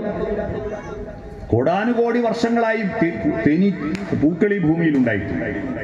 എല്ലാ തേനും തേനീച്ച കുടിക്കുന്നില്ല. എന്നിട്ടും ഈ പൂക്കളെല്ലാം മണ്ണിലടിയുമ്പോൾ തേനും മണ്ണിൽ ലയിച്ചു ചേർന്നിട്ടും മണ്ണിന് മധുരമില്ലാത്തത്, തേൻ ഒരു ഭക്ഷണ പദാർത്ഥമാണ്. 24 മണിക്കൂറേ നിൽക്കൂ, കെട്ടുപോകും. 24 മണിക്കൂർ കൊണ്ട് കെട്ടുപോകുന്നതാണ് തേൻ. അപ്പൊ നിങ്ങൾക്കിപ്പോ ഒരു സംശയം വന്നു, എന്റെ വീട്ടിൽ ഒരു കുപ്പി തേന് കൊണ്ടുവച്ചിട്ട് കൊല്ലം ഒന്നായല്ലോ. പലരുണ്ട് തേന് കൊണ്ടുവച്ചാൽ നാളെ തുടങ്ങാം, മറ്റന്നാൾ കുറച്ച് നോക്കാം, തുടൂല, അവിടെ വെക്കും. യഥാർത്ഥത്തിൽ തേന് കൊണ്ടുവന്നാൽ എത്രയും പെട്ടെന്ന് നമ്മുടെ കുട്ടികൾക്കെല്ലാം അല്പാൽപ്പം തേന് കൊടുക്കണം കേട്ടോ, നല്ലതാണ്. അല്പാൽപ്പം തേന് കൊടുക്കണം. ചില കുട്ടികളത് ഒന്നിച്ച് കുടിച്ച് വറ്റിച്ച് കളയാതിരിക്കുന്ന ശ്രമിച്ചാൽ അല്പം കൊടുത്താൽ മതി. ഇത്ര കാലം നിൽക്കുന്ന തേൻ എങ്ങനെ 24 മണിക്കൂർ കൊണ്ട് കെട്ടുമോന്ന് ഇയാൾ പറഞ്ഞു തോന്നിയില്ലേ? പൂവിലെ തേൻ 24 മണിക്കൂർ കൊണ്ട് കെട്ടും. പക്ഷെ നിങ്ങൾക്ക് കിട്ടുന്ന തേന് കെട്ടുപോകാത്തത്, തേനീച്ച അത് ശേഖരിച്ച് അതിൻ്റെതായ ഒരു പങ്കാളിത്തമുണ്ട്, അത് ദഹിപ്പിക്കും. അതിന്റെ എൻസൈം ചേർത്ത് ദഹിപ്പിച്ച തേനാണ് തേൻവലയിൽ കൊണ്ടുപോയി വെക്കുന്നത്. അതുകൊണ്ടാണ് തേന് ഔഷധമുള്ളതും ഏറെക്കാലം നിൽക്കുന്നതും നല്ല മധുരമുള്ളതുമായി മാറുന്നത്. അല്ലെങ്കിൽ തേന് കെട്ടുപോകും. ഇവിടെ തേനീച്ച എന്ന് പറയുന്നത് നമ്മുടെ കുട്ടികളാണ്, പുസ്തകങ്ങളാണ് പുഷ്പങ്ങള്, അതിലെ അറിവാണ് തേന്. കുട്ടികളെ അറിവ് സമാഹരിച്ചിട്ട് അത് അപ്പടി തലച്ചോറിൽ കൊണ്ടുപോയി വെച്ചാൽ അവിടെ നിൽക്കില്ല. ഒന്ന് വരുമ്പോൾ മറ്റൊന്ന് പോകും അത്. എന്നാൽ അത് അവന്റെ തലച്ചോറിന്റെ ഭാഗമാക്കി മാറ്റണമെങ്കിൽ ന്യൂറോണുകളിൽ ഒരച്ച് കത്തിച്ച് പ്രകാശരൂപത്തിൽ അതിനെ പ്രതിഷ്ഠിക്കണം. മനസ്സിലായോ? പ്രകാശരൂപത്തിൽ അതിനെ പ്രതിഷ്ഠിക്കണം. അവിടെയാണ് വിളക്കിന്റെ പ്രസക്തി. നിങ്ങളുടെ മനസ്സിലെ ദൈവം എന്താണ്? നിങ്ങളുടെ മനസ്സിലെ ദൈവം നാദരൂപമാണോ? നാദരൂപിണി ശങ്കരി പാഹിമ ശബ്ദമാണോ? 51 അക്ഷരാളി നിങ്ങളുടെ മനസ്സിലെ ദൈവം അക്ഷരരൂപിയാണോ? അക്ഷരങ്ങളിൽ മാത്രമുള്ളതാണോ? അല്ല. ഈ അക്ഷരവും നാദവും കൂട്ടിക്കലർത്തിയിട്ട് പ്രകാശരൂപേണ, അല്ലേ, പ്രകാശരൂപേണ നിങ്ങളുടെ മനസ്സിൽ പ്രതിഷ്ഠിക്കുന്ന പ്രക്രിയക്കാണ് വിളക്ക് എന്ന് പറയാം. അയ്യപ്പൻ വിളക്ക് ഉത്സവം മനസ്സിലായോ? ആ വെളിച്ചമായിട്ട് നിങ്ങളുടെ ഉള്ളിൽ ദൈവത്തെ മാറ്റും. ദൈവം എന്ന വാക്കുണ്ടായത് സംസ്കൃത പദത്തിൽ നിന്ന്. ദിവം എന്ന് പറഞ്ഞാൽ പ്രകാശം എന്നാണ്. ദിവാകരൻ സൂര്യൻ. സൂര്യൻ കരമാക്കിയിരിക്കുന്നവൻ, വെളിച്ചം കരമാക്കിയിരിക്കുന്നവനാണ് സൂര്യൻ. ദിവം തരുന്നവൻ ആരോ അവനാണ് ദൈവം. പിടികിട്ടിയോ? ഏത് വെളിച്ചം തരുന്നവൻ? അകത്ത് വെളിച്ചം തരുന്നവൻ. ആ അകത്ത് വെളിച്ചം തരണമെങ്കിൽ എന്ത് വേണം? നമ്മുടെ ഉള്ളിലെ ഇരുട്ടിനെ തടയാൻ കഴിയണം. ആ ഇരുട്ടിനെ തടയുന്നവനാണ് ഗുരു. ഗും, അന്ധകാരത്തെ തടയുന്നവൻ ഗുരു. ഗും രുഗ്യതേ ഇതി ഗുരു. മനസ്സിലായോ? അപ്പൊ ഉള്ളിൽ വെളിച്ചം നിറക്കുന്നവനാണ് ഗുരു. ആ ഗുരുവിന്റെ കയ്യിൽ നിന്ന് ദീക്ഷ വാങ്ങി മാല വാങ്ങിയിട്ടാണ് നമ്മുടെ അന്ധകാരത്തെ, അകത്തുള്ള ഇരുട്ടിനെ നമ്മളത് പുറത്തേക്ക് വലിച്ചിറക്കുകയാണ്. ആ ഇരുട്ടിനെ എനിക്ക് ചുറ്റുവട്ടം പൊതിഞ്ഞു വെച്ചിരിക്കുകയാണ്. മനസ്സിലായി? അകത്ത് വെളിച്ചം നടക്കുമ്പോ ആ വെളിച്ചം പുറത്തു പോകാതിരിക്കാൻ അന്ധകാരത്തെ അതിനെ മറയാക്കി അന്ധകാരം കൊണ്ട് പൊതിയുന്നതാണ് കറുപ്പുവസ്ത്രം. മനസ്സിലായോ? എന്റെ ഉള്ളിനെ വലിച്ചു പുറത്ത്, ഉള്ളിലുള്ള ഇരുട്ടിനെ വലിച്ചു പുറത്തിട്ട് അതിനെ കൊണ്ട് ഞാൻ ഈ വെളിച്ചം പുറത്തു പോകാതെ തടഞ്ഞു വെച്ചിരിക്കുന്നു. എന്റെ ഉള്ളിലെ വെളിച്ചത്തിനെ സുരക്ഷിതമായി സംരക്ഷിച്ചിരിക്കുന്നു. ആ വെളിച്ചവുമായിട്ട് മുന്നോട്ട് പോകുമ്പോഴാണ് ഗുരുസങ്കല്പം ഉണ്ടാകുന്നത്. ശബരിമല സ്വാമിമാർ ഗുരുസങ്കല്പത്തിന്റെ ഏറ്റവും പ്രധാനപ്പെട്ട ആളുകളാണ്. അങ്ങനെ ആ വെളിച്ചത്തെ വളർത്തിയെടുക്കാൻ, അതാണ് ഞാൻ ആദ്യം പറഞ്ഞ മന്ത്രത്തിൽ എന്റെ ഉള്ളിലെ വെളിച്ചമായി നീ മാറൂ എന്ന് പറഞ്ഞത്. ആ വെളിച്ചം അഗ്നി. ആ അഗ്നി ഭൂമിയിൽ ആദ്യമുണ്ടായ അഗ്നി എവിടെയാണ്? ആദ്യമുണ്ടായ അഗ്നി സൂര്യനിൽ അഗ്നിയുണ്ട്, നക്ഷത്രങ്ങളിൽ അഗ്നിയുണ്ട്, ഭൂമി മൊത്തത്തിൽ അഗ്നിയായിരുന്നു. ആ അഗ്നി പിന്നെ കെട്ട് കെട്ട് കെട്ട് വന്നിട്ട് പിന്നീട് ഭൂമിയുടെ അന്തർഭാഗങ്ങളിൽ മാത്രമാണ് അഗ്നി. ആ അഗ്നി പിന്നീട് കാട്ടുതീയായിട്ട് പടരുന്നത് മാത്രമായിരുന്നു കൃത്രിമാഗ്നി ഉണ്ടായത്. ഈ അഗ്നി എന്ന് പറയുന്നത് തുള്ളിക്കൊണ്ടിരിക്കുന്ന ഒരു ദൈവമാണ്. അഗ്നി, അനലൻ എന്ന് പറയുന്ന ഒരു ദൈവമാണ്, തുള്ളിക്കൊണ്ടിരിക്കും. ഞങ്ങളുടെ നാട്ടിൽ പണ്ട് ഈ ഓലച്ചൂട്ടില്ലേ, ഓലച്ചൂട്ട് ഒരു ജനാധിപത്യത്തിന്റെ വെളിച്ചമാണ്. ഓലച്ചൂട്ട് ടോർച്ച് വന്നതോടുകൂടി ഏകാധിപത്യം വളർന്നു. ടോർച്ച് അടിക്കുന്നത് എന്നെ കാണൂലല്ലോ, നിന്റെ മുഖത്തല്ലേ അടിക്കൂ. ഓലച്ചൂട്ടിന്റെ പ്രത്യേകത അതിങ്ങനെ വീശി കത്തിക്കുമ്പോ എന്നെയും കാണും നിന്നെയും കാണും, അല്ലേ? നമ്മളും നീയും ഒരുപോലെയാണ്. അതാണ് ഓലച്ചൂട്ടും പന്തവും ഓലച്ചൂട്ടിന്റെയും പ്രത്യേകത. എന്നെയും കാണും നിന്നെയും കാണും. ഇപ്പൊ ഓലച്ചൂട്ട് എന്താന്ന് കുട്ടികൾക്കറിയില്ല. കുട്ടികൾക്കറിയാം ഓലച്ചൂട്ട്. ഞങ്ങളൊരു കടങ്കഥ, ഞാനൊരു സ്കൂളിൽ പോയിട്ട് ചോദിച്ചു, കെട്ടുപോയാൽ ആളി കത്തുകയും ആളി കത്തുമ്പോൾ ചൂട്ടുമ്പോൾ കെട്ടുപോവുകയും ചെയ്യുന്നത് എന്താണെന്ന്. അപ്പൊ ഉത്തരാർക്കും അറിയില്ല. ഓലച്ചൂട്ട് എന്ന് പറഞ്ഞപ്പോ അതെന്താ സാധനം എന്നാ ചോദിച്ചത്. കെട്ടുപോയാൽ അതിനെ കെട്ടിയിരിക്കുന്ന കെട്ടങ്ങ് പോവല്ലോ കത്തിയിട്ട്. കെട്ടുപോയാലാണ് ആളി കത്തുക. ആളി കത്തുമ്പോൾ അതിന്റെ അടുത്ത കെട്ട് പോവുകയും ചെയ്യും. അതാ കെട്ടുപോയാൽ ആളി കത്തുമ്പോൾ കെട്ടുപോകും. പക്ഷെ കുട്ടികൾക്കറിയില്ല ഈ സാധനം. അത് പന്തവും ഓലച്ചൂട്ടും നമ്മൾ പരസ്പരം കാണുന്നു. പരസ്പരം കാണുന്നു. ടോർച്ച് ഒരാളെ മാത്രം കാണുന്നു. അത് ഏകാധിപത്യമാണ്. എന്നെ ഇരുട്ടിൽ നിർത്തുകയാണ്. നിന്റെ മുഖത്ത് മാത്രം വെളിച്ചടിക്കുകയും എന്നെ ഇരുട്ടിൽ നിർത്തുകയാണ് ടോർച്ച്. അത് മൊബൈൽ ടോർച്ച് ആയാലും എല്ലാം അങ്ങനെയാണ്. എന്നാൽ ഓലച്ചൂട്ട്, ആ ഓലച്ചൂട്ടിന്റെ വെളിച്ചത്തിൽ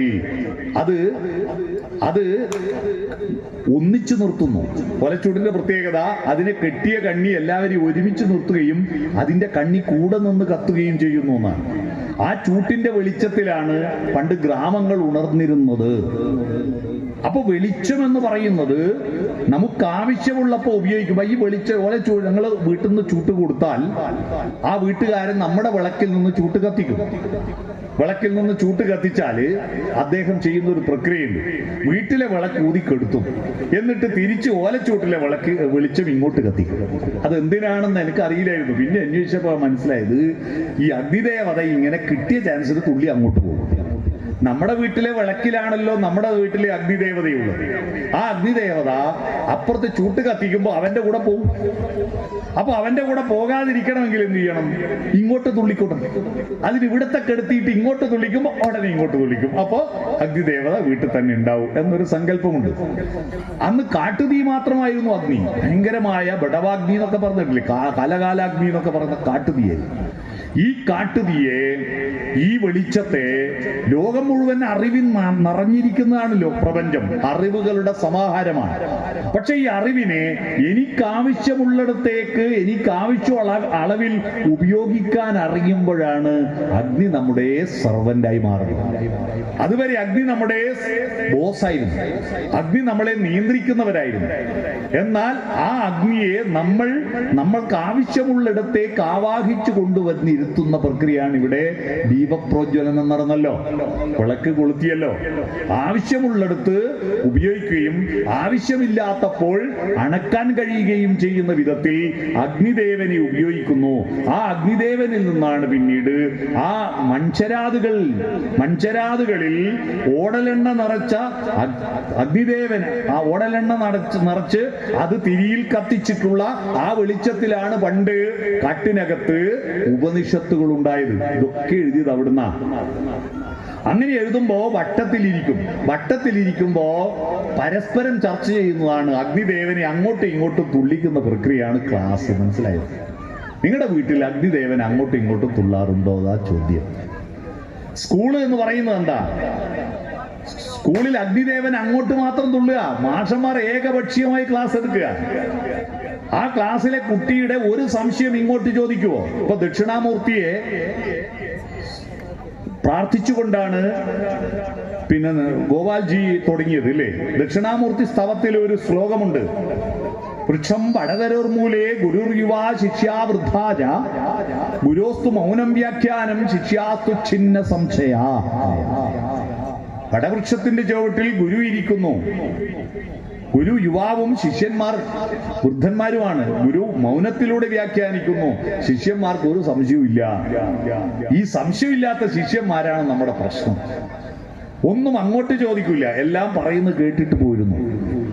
നമ്മുടെ സംവാദ പ്രക്രിയ, ആ സംവാദ പ്രക്രിയയിലാണ് ഒരുമിച്ച് ചേർന്ന് പാട്ട് പാടുന്നത്, ഒരുമിച്ച് ചേർന്ന് ഒരു കാര്യത്തെപ്പറ്റി ചിന്തിക്കുന്നത്. അതാണ് ഭജനം എന്ന് പറയുന്നത്. ആ ഭജനത്തിൽ ഹൃദയം തുറക്കുന്ന ഒരു പ്രക്രിയയാണ് നാദം. മനസ്സിലാക്കുന്നത്? ഞാനിത് പാട്ട് എന്ന ഒരു വാക്കിൽ നിന്നാണ് നമ്മൾ പോയത്. ആ പാട്ടിലേക്ക് ഞാൻ തിരിച്ചെത്തുക. എന്താണ് പാട്ട്? പാട്ടെന്ന് പറയുന്നത് നാദം, ശ്രുതി, ഈണം, താളം ഒത്തുചേരുന്ന. ഉടുക്കൊരു പ്രധാന, അയ്യപ്പൻ പാട്ടിൽ ഉടുക്കൊരു പ്രധാന പാട്ടാണ് അല്ലേ? പൊള്ളയായോരുടുക്കുമായി പേട്ടതുള്ളിപ്പാട്ടുപാടി 18 പടി ചവിട്ടാൻ വരുന്നു ഞങ്ങൾ. സ്വാമി ശരണമയ്യപ്പ, സ്വാമി ശരണമയ്യപ്പ, ശബരിഗിരിനാഥ സ്വാമി ശരണമയ്യപ്പ. ശ്രീകോവിൽ തിരുനടയിങ്കൽ കർപ്പൂരമലകൾ കൈകൂപ്പി തൊഴുതുണരുമ്പോൾ പത്മരാഗ പ്രഭവിടർത്തും തൃപ്പദങ്ങൾ ചുംബിച്ചും കൃഷ്ണ തുളസി പൂക്കളാടാൻ വരുന്നു ഞങ്ങൾ എന്ന ഉടുക്കിന്റെ താളം. ഈ താളത്തിൽ, ഉടുക്കിന്റെ താളത്തിൽ, താളം മനുഷ്യന്റെ ഒരു പ്രധാനപ്പെട്ട ഘടകമാണ്. നിങ്ങളുടെ ഹൃദയം മിടിക്കുന്ന താളത്തിലാണ്. ശ്വാസപ്രക്രിയ താളമാണ്. താളം തെറ്റി അവതാളമാവും. അതാണ് സ്റ്റെതസ്കോപ്പ് വെച്ചിട്ട് ഡോക്ടർമാർ ഉടൻ തന്നെ രോഗമെല്ലാം കണ്ടുപിടിക്കുന്നതിനോ. താളം തെറ്റിയ പ്രശ്നമായി. സ്റ്റെതസ്കോപ്പ് വെച്ചിട്ടാണ് കണ്ടുപിടിക്കുന്നത് നിനക്ക് ഇന്ന അസുഖമുണ്ടെന്ന്. ഹൃദയമിടിപ്പ് നോക്കിയിട്ട് താളം തെറ്റുന്നുണ്ടോ നോക്കും. നമ്മുടെ നടത്തത്തിനൊരു താളമുണ്ട്. അപ്പൊ എന്റെ താളവും നിന്റെ താളവും ഒന്നിച്ചൊരു താളമാകുന്നതിനാണ് കൂട്ടപ്പാട്ട് എന്ന് പറയാ. അയ്യപ്പൻ പാട്ടിന്റെ പ്രത്യേകത ഇതാണ്. ഈ പാട്ടുകളാണ് ശബരിമല സ്വാമിയെ കേരളത്തിൽ ഏറ്റവും കൂടുതൽ, പ്രത്യേകിച്ച് ഞങ്ങൾ മലബാറിലുള്ളവർക്കൊക്കെ ഏറ്റവും കൂടുതൽ ശബരിമലയിലേക്ക് പണ്ട് അത്രയൊന്നും ആളുകൾ പോയി. ഇപ്പൊ ലക്ഷക്കണക്കിന് ആളുകൾ വരുന്നില്ലേ ശബരിമലയിൽ. ഒരു 19 വർഷം മുമ്പ് ശബരിമലയിൽ പോകുന്ന ആളുകളുടെ എണ്ണം വളരെ പരിമിതമായിരുന്നു. അഥവാ പോകുന്നുണ്ടെങ്കിൽ തന്നെ പേടിച്ചിട്ടാ പോവുക. എന്റെ നാട്ടിൽ നിന്നൊക്കെ കെട്ട് നിറച്ച് പോകുന്ന ആള് സ്വാമിയെ അയ്യപ്പോ എന്ന് വിളിക്കുമ്പോ കരയും പലരും. കുടുംബക്കാരും കരയും. കാരണം പോയവര് പലരും തിരിച്ചു വരില്ല. ഒന്നിക്ക് പുലി പിടിച്ചു കൊല്ലും, ആന ചവിട്ടിക്കൊല്ലും എന്നൊക്കെ, പിന്നെ മല കയറിയിട്ട് പിന്നെ ഹൃദയം പൊട്ടി മരിക്കും എന്നൊക്കെ പേടിച്ചിട്ട് പലരും കരഞ്ഞുകൊണ്ടു പോകുന്ന ഒരു കാഴ്ചയുണ്ടായിരുന്നു. എന്നാൽ ഇന്ന് ശബരിമല പോക്ക് എന്ന് പറഞ്ഞാൽ ഒരു ടൂർ പോകുമ്പോലെ പെട്ടെന്ന് പോയിട്ട് ഇന്ന് പോയിട്ട് നാളെ ഇങ്ങ് തിരിച്ചു വരുന്ന ഒരു പ്രക്രിയയായി മാറി. അങ്ങനെ പ്രക്രിയയായി മാറിയപ്പോ ഇഷ്ടംപോലെ ആളുകൾ പോകുന്നു. ലക്ഷക്കണക്കിന് ആളുകൾ പോകുന്നു. ഈ ലക്ഷക്കണക്കിന് ആളുകൾ പോകുമ്പോ അവർക്ക് മുഴുവൻ അവിടെ ഒത്തുചേരാനും ഒന്നിച്ച് പാടാനോ അതിന് ഒക്കെയുള്ള ഒരു താളമുണ്ട്. ആ താളമാണ് ശരണം വിളി. മനസ്സിലായി? ശരണം വിളി. മറ്റൊരു ഏതെങ്കിലും അമ്പലത്തിൽ പോകുമ്പോ ശരണം വിളിച്ചു കൊണ്ടുപോകുന്ന കണ്ടിട്ടുണ്ടോ നിങ്ങൾ? എന്താ ഈ ശരണം വിളി? രണത്തിന് ശമനമുണ്ടാക്കുന്ന വിളിയാണ് ശരണം വിളി. മരണം എന്ന് പറഞ്ഞാൽ രണം മതിയാക്കിയിട്ട് യുദ്ധം കഴിഞ്ഞു, എന്റെ ജീവിതത്തോടുള്ള യുദ്ധം കഴിഞ്ഞിട്ട് ഞാൻ ശാന്തിയിലേക്ക് പോകുന്നതാണ് രണം. രണം എന്ന് പറഞ്ഞാൽ യുദ്ധമാണ്. യുദ്ധം മതിയാക്കിയിട്ട് പോകുന്നതാണ് മരണം. ശരണമോ? മരണവും ശരണവും തമ്മിൽ എന്താ വ്യത്യാസം? ശരണം എന്ന് പറയുന്നത് രണം ശമിപ്പിക്കുന്നതാണ്. എന്റെ ഉള്ളിലുള്ള രക്തധമനികളും എന്റെ നാടിഞരമ്പുകളും എന്റെ ഹൃദയഭിത്തികളും തമ്മിലുള്ള യുദ്ധം ശമിപ്പിക്കണം. അതാണ് ആരോഗ്യം. ഞാനും എന്റെ അയൽവാസിയും തമ്മിലുള്ള തർക്കം ശമിപ്പിക്കണം. അതാണ് രണം അവസാനിപ്പിക്കണം. അങ്ങനെ രണം അവസാനിപ്പിച്ച് സ്നേഹത്തിന്റെ അടിസ്ഥാനത്തിൽ മുന്നോട്ട് പോകണം. അതുകൊണ്ടാണ് ശബരിമലയ്ക്ക് പോകുമ്പോ ചുറ്റുവട്ടമുള്ള ആളുകളെ മുഴുവൻ വിളിക്കുന്നതും എന്നോടുള്ള വെറുപ്പും എന്നോട് നിന്റെ പാപങ്ങളും നിന്റെ പുണ്യങ്ങളും എല്ലാം തന്നെ എന്റെ കെട്ടിൽ നിറക്കൂ. ശബരിമലയ്ക്ക് പോകുമ്പോ കെട്ട് നിറക്കുമ്പോ അരിയിട്ട് കൊടുക്കുന്നില്ലേ? ഇവന് ഈ അരിക്ക് ഈ കെട്ടിന് കനം കൂടിയിട്ട് എനിക്ക് മലക്ക് പോകുമ്പോ ബുദ്ധിമുട്ടുണ്ടാകട്ടെ എന്ന് വിചാരിച്ചിട്ടല്ലല്ലോ അങ്ങനെ ഒരുപാട് അരിയും ഇടാനില്ല. അത് പ്രതീകമാണ്. എന്ന് പറഞ്ഞാൽ ഞാനിങ്ങനെ പല തെറ്റ് ചെയ്തുകൊണ്ടിരിക്കും. ഞാൻ ചില നന്മ ചെയ്യും. അപ്പൊ നന്മ ചെയ്യുമ്പോ എനിക്ക് അഹന്ത വരും. തെറ്റ് ചെയ്യുമ്പോ അപകർഷതാബോധം വരും. ഈ അപകർഷതാബോധമാണ് മനുഷ്യര് കിട്ടുന്ന ഏറ്റവും വലിയ ശിക്ഷ. ഏറ്റവും വലിയ ശിക്ഷ ജയിലിൽ കിടന്ന് ഒരാളെ ശിക്ഷിക്കപ്പെട്ടാൽ, ജയിലിൽ കിടന്നാൽ എനിക്ക് ശിക്ഷ കിട്ടിയല്ലോ ഒരാശ്വാസമാണ് അയാൾക്ക്. ഞാൻ ചെയ്ത തെറ്റിന് എനിക്ക് ശിക്ഷ കിട്ടിയല്ലോ. എന്നാൽ ശിക്ഷ കിട്ടാതെ പുറത്തു നിൽക്കുന്നാൽ, ശിക്ഷ കിട്ടാതെ ഒരാൾ പുറത്തു നിന്നാൽ അയാളുടെ മനസ്സിൽ ഞാനിത് ചെയ്തു എന്ന് അയാൾക്ക് അറിയാലോ. ഞാനിത് ചെയ്തു എന്ന് അയാൾക്കറിയാം. ഞാനാണല്ലോ അവരെ അയച്ചത്. അവര് 20 കൊല്ലം കിടക്കുന്നു. അവര് 20 കൊല്ലം ശിക്ഷിച്ചിട്ട് കിടക്കുന്നതിന്റെ ഉത്തരവാദി ഞാനാണല്ലോ എന്ന അപകർഷതാബോധമാണ് അയാൾക്ക് കിട്ടുന്ന ഏറ്റവും വലിയ ശിക്ഷ. അയാൾ മരണം വരെ ഈ നരകതുല്യമായി ജീവിച്ചു മുന്നോട്ട് പോവുകയായിരിക്കും. അപ്പൊ ആ ശിക്ഷ അപകർഷതാബോധം. ഈ അപകർഷതാബോധവും പുണ്യബോധവും അഹന്തയും, ഈ അഹന്തയും അപകർഷതാബോധവുമാണ് നമ്മളെ നശിപ്പിക്കുന്നത്. അപ്പൊ അതെന്ത് ചെയ്യണം? അത് മുഴുവൻ ഭഗവാൻ അങ്ങ് സമർപ്പിക്കണം. നമ്മൾ ഒരുപാട് തെറ്റ് മനുഷ്യരാണ്, ഒരുപാട് അബദ്ധങ്ങൾ ചെയ്യും. എല്ലാം ശരിയാണെന്ന് നമ്മൾ പറയുന്ന എല്ലാം ശരിയാണെന്നില്ല, നമ്മൾ ചെയ്യുന്നത് എല്ലാം ശരിയാണെന്നില്ല. 100% ശരിയായിട്ട് പോകുന്ന ആരും കൊണ്ട് ഒരാള് ഈ ഭൂമിയിൽ ഒരാളുമില്ല. അങ്ങനെ ആരും കൊണ്ടെങ്കിൽ അയാളെ സ്ഥാനം അങ്ങ് മേലെയാവും. അയാളാണ് ദൈവം, ഒന്നും തെറ്റ് ചെയ്യാത്തവൻ. എന്നാൽ ദൈവങ്ങൾക്ക് പോലും അബദ്ധങ്ങൾ പറ്റാറുണ്ടല്ലോ, ദൈവങ്ങൾക്ക് പോലും അബദ്ധങ്ങൾ പറ്റാറുണ്ട്. ഈ ബ്രഹ്മാവ് കുറെ അസുരന്മാർക്ക് വരം കൊടുത്തിട്ടല്ലേ ഈ കുഴപ്പം മുഴുവൻ ഉണ്ടാകുന്നത്, അല്ലേ? ആരെങ്കിലും കാലിന്റെ മടമ്പ് കൊറോമ്പിൽ വെച്ചിട്ട് ഇങ്ങനെ തപസ് ചെയ്യാൻ തുടങ്ങിയാൽ ബ്രഹ്മാവ് വരും, അനുഗ്രഹം കൊടുക്കും, ദാ പിടിച്ചോന്ന് പറയും. ഈ വരവ് കൊണ്ടാണ് പിന്നെ ആര് നടക്കുക? ഈ അസുരന്മാർ നടക്കുക. പിന്നെ വിഷ്ണു വന്നിട്ട് വേണം ഇവരെ നശിപ്പിക്കാൻ വേണ്ടിയിട്ട്. ബ്രഹ്മാവിന് കൊടുത്തിട്ടൊക്കെ പൂവേ വേണ്ടു. അതുകൊണ്ടാണ് അയാൾക്ക് ആരും പൂജ കൊടുക്കുന്നില്ല കേട്ടോ. ബ്രഹ്മാവിനോട് ഈ ക്ഷേത്രം ഉണ്ടോ? അതിന് വേറൊരു കഥയുണ്ട്. ബ്രഹ്മാവ് കളവ് പറഞ്ഞതിന്റെ പേരിൽ ശിവൻ ശപിച്ചതാ ബ്രഹ്മാവിനെ. ദീപസ്തംഭത്തിന്റെ അറ്റം കാണാൻ വേണ്ടിയിട്ട് പോയി യുഗങ്ങളോളം സഞ്ചരിച്ചിട്ടും ദീപസ്തംഭത്തിന്റെ അറ്റം കാണാതിരുന്നപ്പോ മടുത്തിട്ട് ബ്രഹ്മാവ് അവിടെയുള്ള കൈതപ്പൂവിനോട് പറഞ്ഞു, അറ്റത്തുനിന്നാ ഞാൻ പറിച്ചു, നീ സാക്ഷി പറയണേന്ന് പറഞ്ഞു.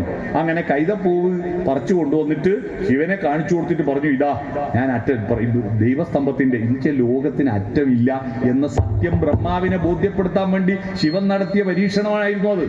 പക്ഷേ ഇതിന്റെ അർത്ഥം മനസ്സിലാക്കാതെ ബ്രഹ്മാവ് കളവ് പറഞ്ഞു. അങ്ങനെ കളവ് പറഞ്ഞിട്ടാണ് കൈതപ്പൂവിനെ കാണിച്ചിട്ട് പറഞ്ഞു, ഞാനിത് അവിടെ നിന്ന് പറിച്ചതാണ്. അപ്പൊ ഉടൻ തന്നെ ശിവൻ ശപിച്ചു, ബ്രഹ്മാവിനും കൈതപ്പൂവിനും പൂജയില്ലാതായി പോകട്ടെ. കൈതപ്പൂവ് പൂജക്കെടുക്കാത്ത പൂവാൻ, പൂജക്കെടുക്കൂല.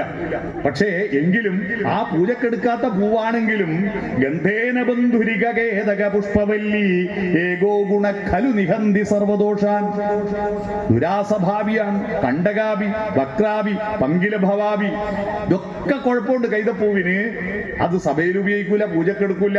അതിൽ മുള്ളുണ്ട്, അത് വളഞ്ഞു പിരിഞ്ഞിട്ട് തോട്ടുംകാരെ കിടക്കുന്നു, അത് ചെളിയിലാണ് ഉണ്ടാവുക. ഇതൊക്കെ ഉണ്ടായിരുന്നു. ഇതൊക്കെ ഉണ്ടെങ്കിലും ഈ ഒരുപാട് കുഴപ്പമുണ്ടെങ്കിലും ഒരു ഗുണം കൊണ്ട് ഗന്ധേന ബന്ധുരിക, ഗന്ധം ഒന്നുകൊണ്ട് മാത്രം കൈതപ്പൂവ് നമ്മുടെ ബന്ധുവാകുന്നു. ഒരു ഗുണം മറ്റു ദോഷങ്ങളെ ഇല്ലാതാക്കുന്നു. അപ്പൊ നമ്മുടെ ഉള്ളിൽ ഒരു വെളിച്ചമുണ്ട്. നമുക്ക് ഒരുപാട് തകരാറുണ്ട്. ആ തകരാറിനെല്ലാം അപ്പുറത്ത് ഒരു വെളിച്ചം, ഒരു നന്മയുടെ ഒരു വെളിച്ചം ഇവിടെയുണ്ട്. ഈ വെളിച്ചത്തെ കണ്ടെത്താനുള്ള തീർത്ഥയാത്രയാണ് മനുഷ്യന്റെ ജീവിതം. അതാണ് വിളക്ക്, ദേശവിളക്ക്. ഈ ദേശവിളക്കിന് വരുമ്പോ ആർക്കും വേണ്ടാത്ത, നിങ്ങളോട് വലിയൊരു പാഠം അവിടെ പഠിപ്പിക്കുന്നുണ്ട്, ഒരു ക്ലാസ് എടുക്കുന്നുണ്ട് അവിടെ. നിങ്ങൾ ആരും ശ്രദ്ധിച്ചോ? ഒരു വാഴക്കുല കൊത്തിക്കഴിഞ്ഞാൽ പിന്നെ വാഴയെ പറ്റി ആരും ചിന്തിക്കാറുണ്ടോ? വാഴയെ പറ്റി ആരും ചിന്തിക്കില്ലല്ലോ. പക്ഷെ ആ വാഴയിൽ അതിസുന്ദരമായ ഒരു പൊന്നമ്പലം സൃഷ്ടിച്ചു കൊണ്ടിരിക്കുകയാണ് അവിടെ കുറച്ച് കലാകാരന്മാർ. കണ്ടോ? കുറെ വാഴത്തട ഇവിടെ കൊണ്ടുവന്നിട്ടുണ്ട്. ആരും കൊത്തിയ വാഴയെ പരിചരിക്കാറുണ്ടോ? അതിന് വെള്ളം കൊടുക്കാറുണ്ടോ? കൊല കൊത്തി കഴിഞ്ഞാൽ പിന്നെ ആ വാഴ വേസ്റ്റാണ്, അതിനൊന്നിനും കൊള്ളില്ല എന്ന് പറയുന്ന ആ വേസ്റ്റായിരിക്കുന്ന ആ വാഴയുടെ പോള കൊണ്ട് ശങ്കരാചാര്യർ തന്റെ അമ്മയെ സംസ്കരിച്ചത് വാഴപ്പോള കൊണ്ടാ. ആ വാഴപ്പോള കൊണ്ട് ശബരിമലയുടെ പൂങ്കാവനത്തിനകത്തുള്ള ആ ശബരിമലയുടെ ക്ഷേത്രത്തെ നമ്മുടെ മുന്നിൽ മനോഹരമായി വെണ്മയോടുകൂടി സൃഷ്ടിക്കുന്ന ഒരു പ്രക്രിയ ഉണ്ടല്ലോ. ആ പ്രക്രിയ നിങ്ങൾക്കും സൃഷ്ടിക്കാൻ കഴിയണം. നിങ്ങളുടെ ഉള്ളിൽ എവിടെയോ ഒരു ഗുണവും ഒരു സർഗാത്മകതയുമുണ്ട്. ആ സർഗാത്മകതയെ പടുത്തുയർത്തി അലങ്കരിച്ച് പൊന്നമ്പലമാക്കി മാറ്റുക എന്ന പ്രക്രിയയാണ്. ഒരു കാട്ടാളത്വത്തിനുള്ളിലും മഹാകവി ഇരിക്കുന്നു എന്നല്ലേ നമ്മളെ പഠിപ്പിച്ചത് രാമായണം. കാട്ടിലൂടെ കടന്നു പോകുന്ന സകലമാന മനുഷ്യരെയും പിടിച്ചു പറിച്ച് കൊള്ള നടത്തി കുടുംബത്തെ പോറ്റുന്ന രത്നാഹരൻ, രത്നങ്ങൾ ഹരിക്കുന്നവൻ കാട്ടാളൻ. ആ കാട്ടാളനാണല്ലോ തന്റെ ഉള്ളിലുള്ള ആ വെളിച്ചത്തെ തോറ്റിയെടുത്ത് കടഞ്ഞെടുത്ത് അന്ധകാരത്തെ പുറത്തേക്ക് വമിപ്പിച്ച് പുറത്തേക്ക് തള്ളി. എങ്ങനെയാ അന്ധകാരത്തെ പുറത്തേക്ക് തള്ളിയത്? അന്ധകാരം എന്നാണ്. അന്ധകാരം എന്ന് പറഞ്ഞാൽ രായാണ്. എന്ന് പറഞ്ഞാൽ ഇരുട്ട്, രാവ്, രാത്രി എന്നൊക്കെ ഇരുട്ടിന് പേര് വന്നത് രായുള്ളത് കൊണ്ടാണ്. എന്ന് പറഞ്ഞാൽ ഇരുട്ടാണ്. ഇരുട്ടിനെ പുറത്തു കളിയാൻ എന്ന് പറഞ്ഞാൽ മതി. എന്ന് പറയാ, ഇരുട്ടിനെ പുറത്തു കളിയും. പുറത്തു കളിഞ്ഞിട്ട് പിന്നെ കുറച്ച് കഴിയുമ്പോൾ നമ്മൾ മനുഷ്യരാണല്ലോ. ശബരിമലക്ക് വെള്ളടി നിർത്താൻ വേണ്ടിയിട്ട് ശബരിമലക്ക് പോകുന്ന ടീമുണ്ട് ഇല്ലേ? മദ്യപാനം നിർത്താൻ വേണ്ടിയിട്ട് മലയിട്ട് 41 ദിവസം വ്രതം എടുത്ത് ശബരിമലക്ക് പോയി അവിടെ തൊഴുത് തിരിച്ചു വന്ന് വീട്ടിൽ തേങ്ങ അടിച്ച് പുറത്തു പോയി കുറച്ച് സുഹൃത്തുക്കളെല്ലാം ഇങ്ങനെ ഒരു ചിരിയെല്ലാം ചിരിച്ചിട്ട് ഒരു ഒത്തുകൂടലുണ്ട്. അന്നേരം വീണ്ടും ഇരുട്ട് കയറും. അപ്പൊ വീണ്ടും ഇരുട്ട് കയറും.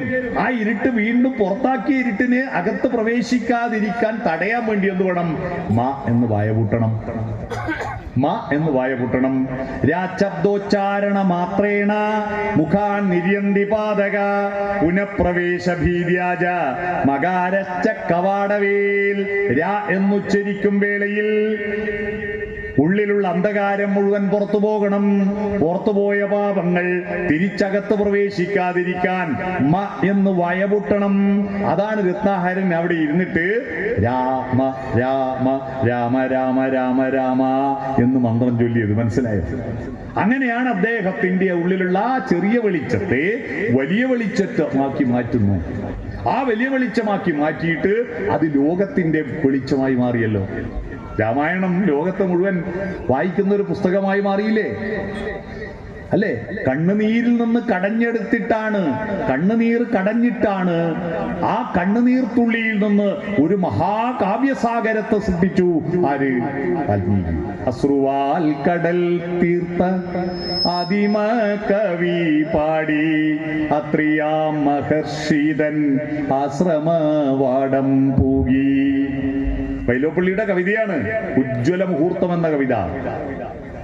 അശ്രു, വനവേടൻ അമ്പെയ്ത് വീഴ്ത്തിയ ക്രൗഞ്ചപ്പക്ഷിയെ കണ്ടിട്ട് ആ മനുഷ്യന്റെ ഉള്ളിൽ നിന്ന് വന്നൊരു കണ്ണുനീരാണ് രാമായണം എന്ന മഹാകാവ്യമായിട്ട് കടലാക്കി മാറ്റിയത്.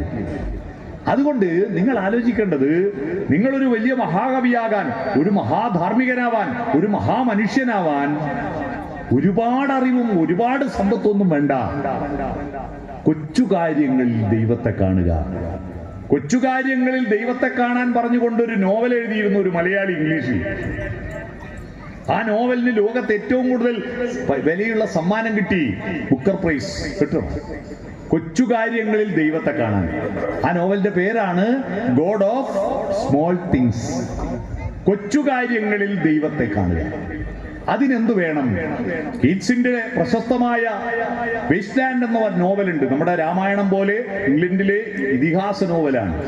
ആ നോവലിന്റെ അവസാനിക്കുന്നത് ഇങ്ങനെയാണ്.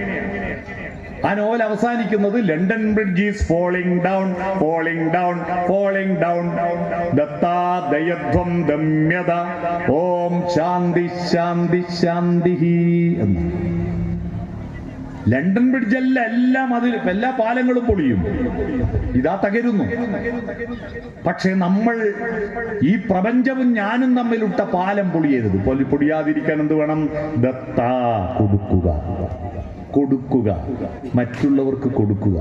അതാണ് ശബരിമല സ്വാമിമാർ പോകുമ്പോൾ ഭോജനം കൊടുക്കുന്നത്. മനസ്സിലായി? അമ്പലങ്ങളിൽ ഭക്ഷണം കൊടുക്കുന്നതിന്റെ പ്രധാനപ്പെട്ട തത്വം കൊടുക്കുക, കൊടുക്കുക. ദത്ത, ദയധ്വം, ദയവ് കാണിക്കുക.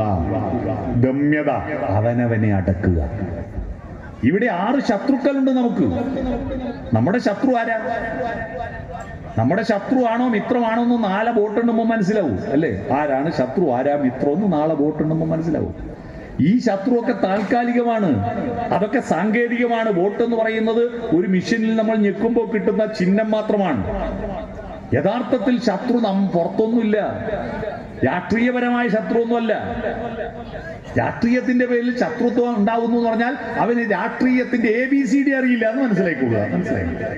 രാഷ്ട്രീയത്തിന്റെ പേരിൽ വ്യക്തികളെ വെറുക്കുകയും മിണ്ടാതിരിക്കുകയും കൊല്ലുകയും അടിക്കുകയും ചെയ്യുന്നവർ രാഷ്ട്രീയത്തിന്റെ അരികല പോലും പോകാത്തവരാണെന്ന് തിരിച്ചറിയുക.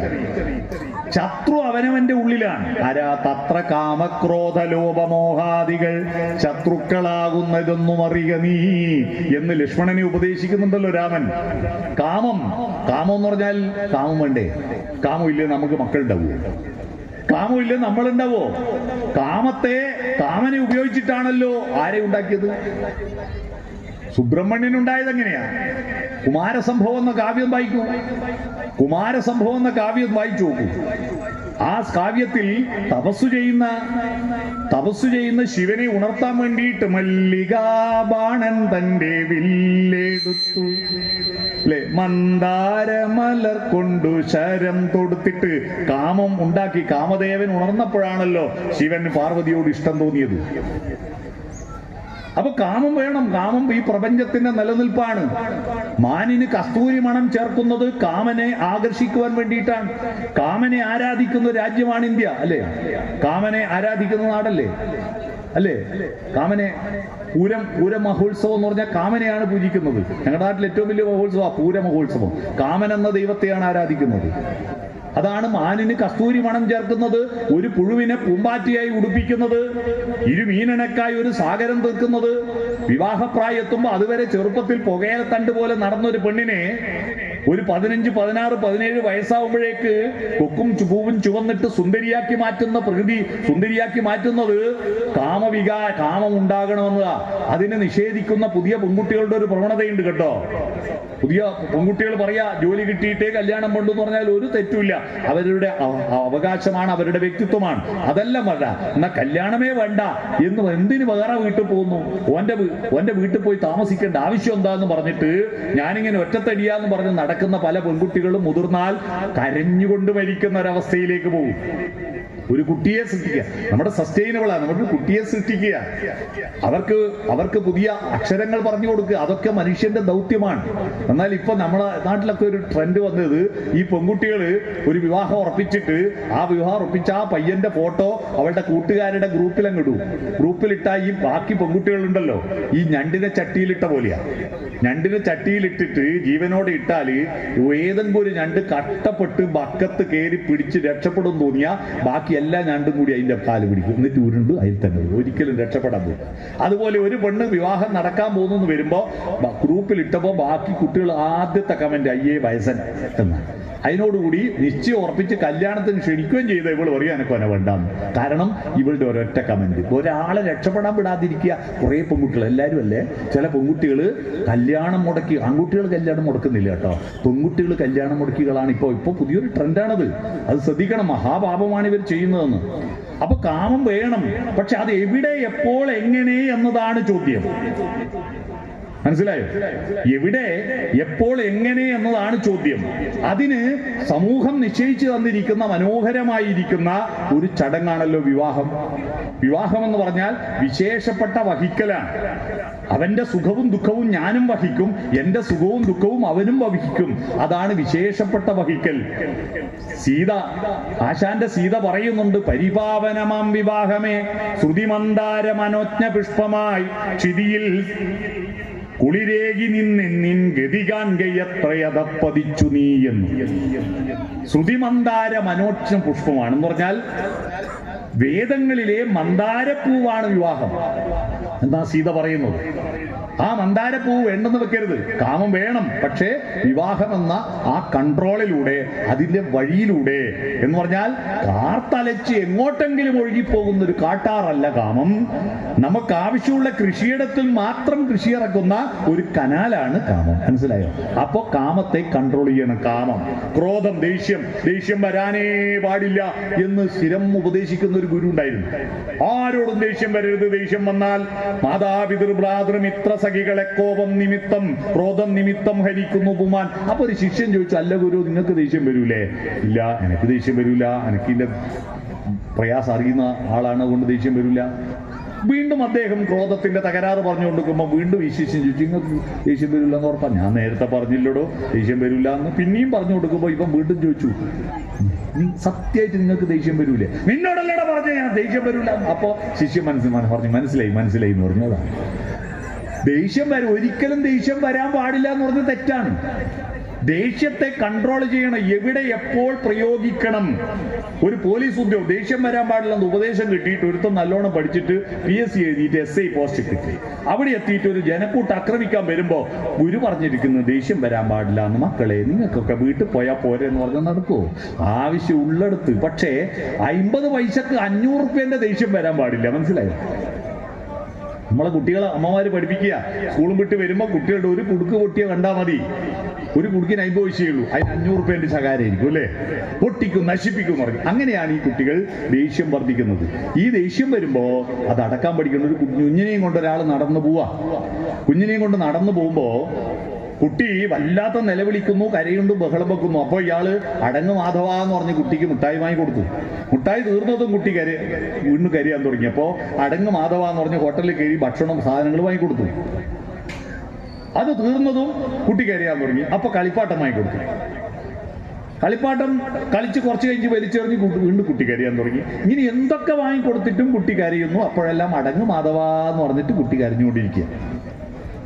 അന്നേരം ഇത് കണ്ടുകൊണ്ട് കൂടെ ഒരാൾ നടക്കുന്നുണ്ട്. അയാൾക്ക് സൈകെട്ടിട്ട് പറഞ്ഞു, അല്ല മനുഷ്യ, നിങ്ങൾ എന്തൊരു ക്ഷമയാണ്, ഞാനാണെങ്കിൽ ഇതിന് എന്തോ ചെയ്തു പോകും കേട്ടോ ഈ കുട്ടിയെ. എന്നിട്ട് കുട്ടിയോട് കൂടെ വന്നാൾ തട്ടിക്കയറി, എന്താ മാധവ, നിനക്ക് വേണ്ടതെല്ലാം വാങ്ങിത്തരുന്നില്ലേ, എന്നിട്ട് എന്താടാ നീ കരച്ചിൽ നിർത്താത്തത്?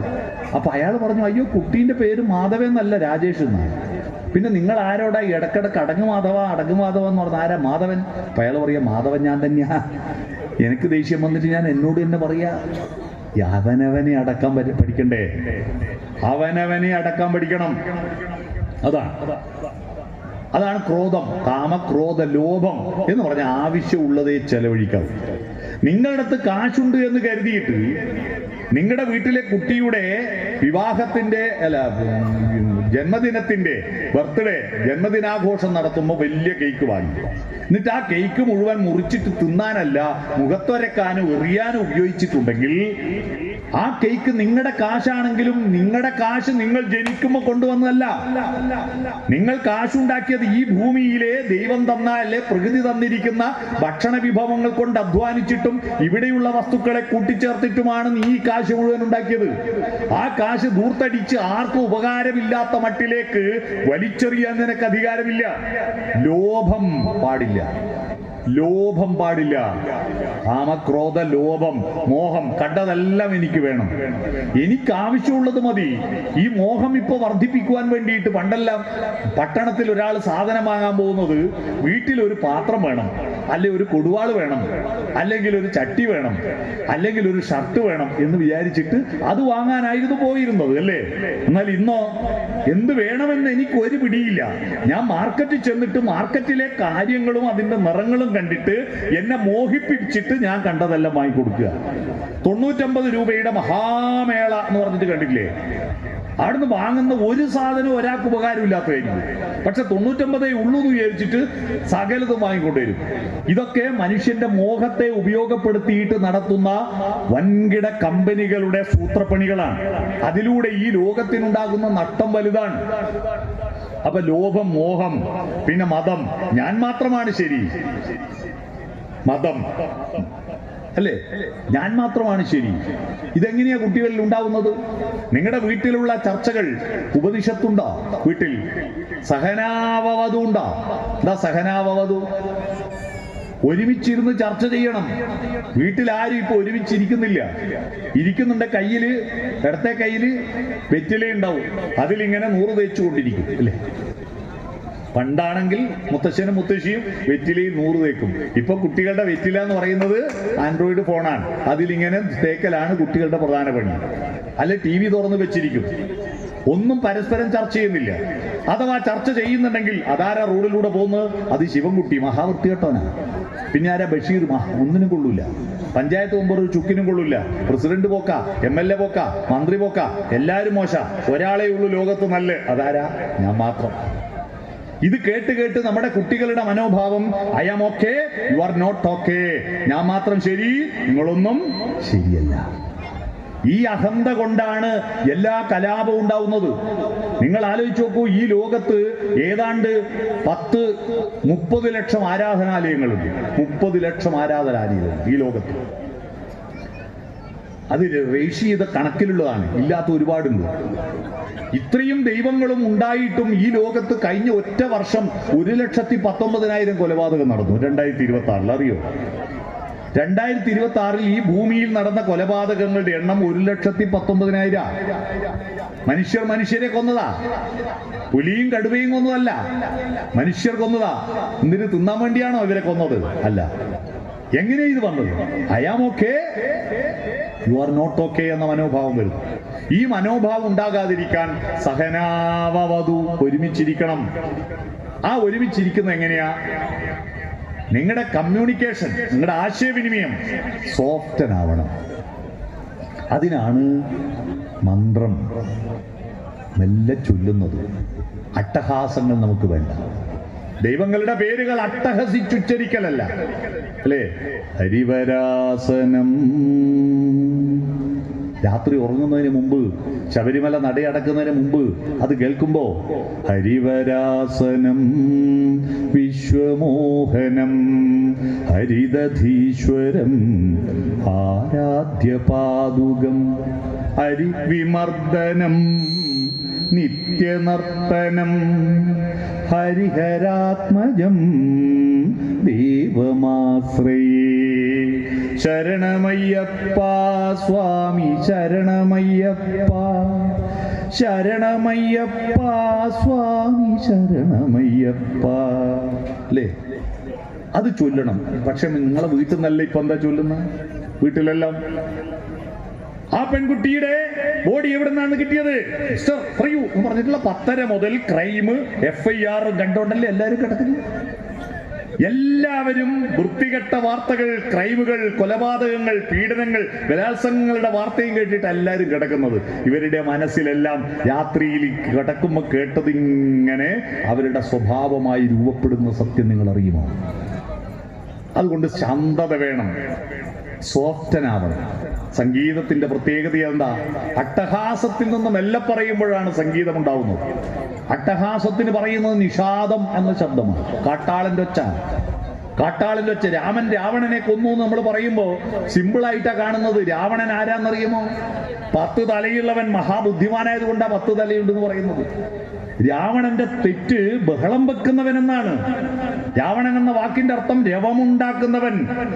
രവം ശബ്ദമുണ്ടാക്കുന്നവനാണ് രാവണൻ. ലോകരാവണ രാവണ ഭീതികൾ ഏറെയാകുലരായി ദേവകൾ.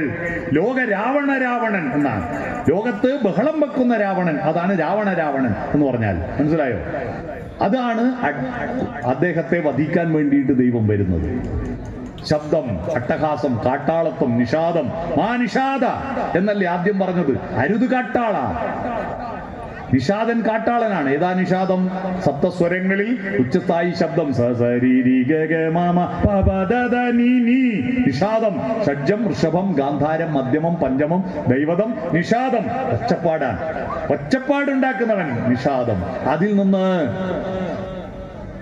നിന്ന് മെല്ലെ സൗപർണികാമൃത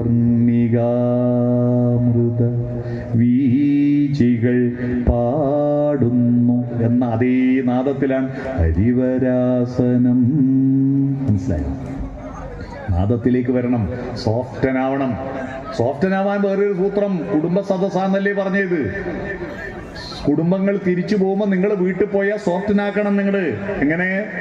SOFTEN എന്നാണ് സോഫ്റ്റിന്റെ ഇംഗ്ലീഷ് സ്പെല്ലിങ്. എസ് എന്ന് പറഞ്ഞാൽ ഒന്ന് പുഞ്ചിരിക്കുക, സ്മൈൽ. എസ് എന്ന് പറഞ്ഞാൽ സ്മൈൽ, പുഞ്ചിരിക്കുക. പുഞ്ചിരിക്കാൻ ആർക്കും ടാക്സ് കൊടുക്കണം? വേണ്ട. മനുഷ്യന് മാത്രം അറിയുന്ന ഒരു കാര്യമാണ് പുഞ്ചിരി. അതാണ്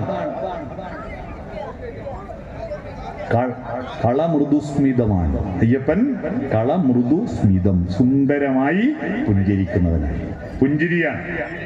കലിപ്പനായിരിക്കുന്ന ദൈവം, കലിപ്പൻ ഹനുമാനും കലിപ്പൻ രാമനും അല്ല വേണ്ടത്. ശാന്താകാരം ഭുജഗശയനം, ശാന്തനായിരിക്കുന്ന ദൈവത്തെ കാണുന്നു. ശാന്തനായിരിക്കുന്ന ദൈവത്തെ, അതാണ്. പുഞ്ചിരിക്കൂ. കഴിഞ്ഞ ദിവസം എൻ്റെ നാട്ടിലൊരു സ്കൂളിൽ ഒക്ടോബർ 1-ാം തീയതി വയോജന സംഗമം.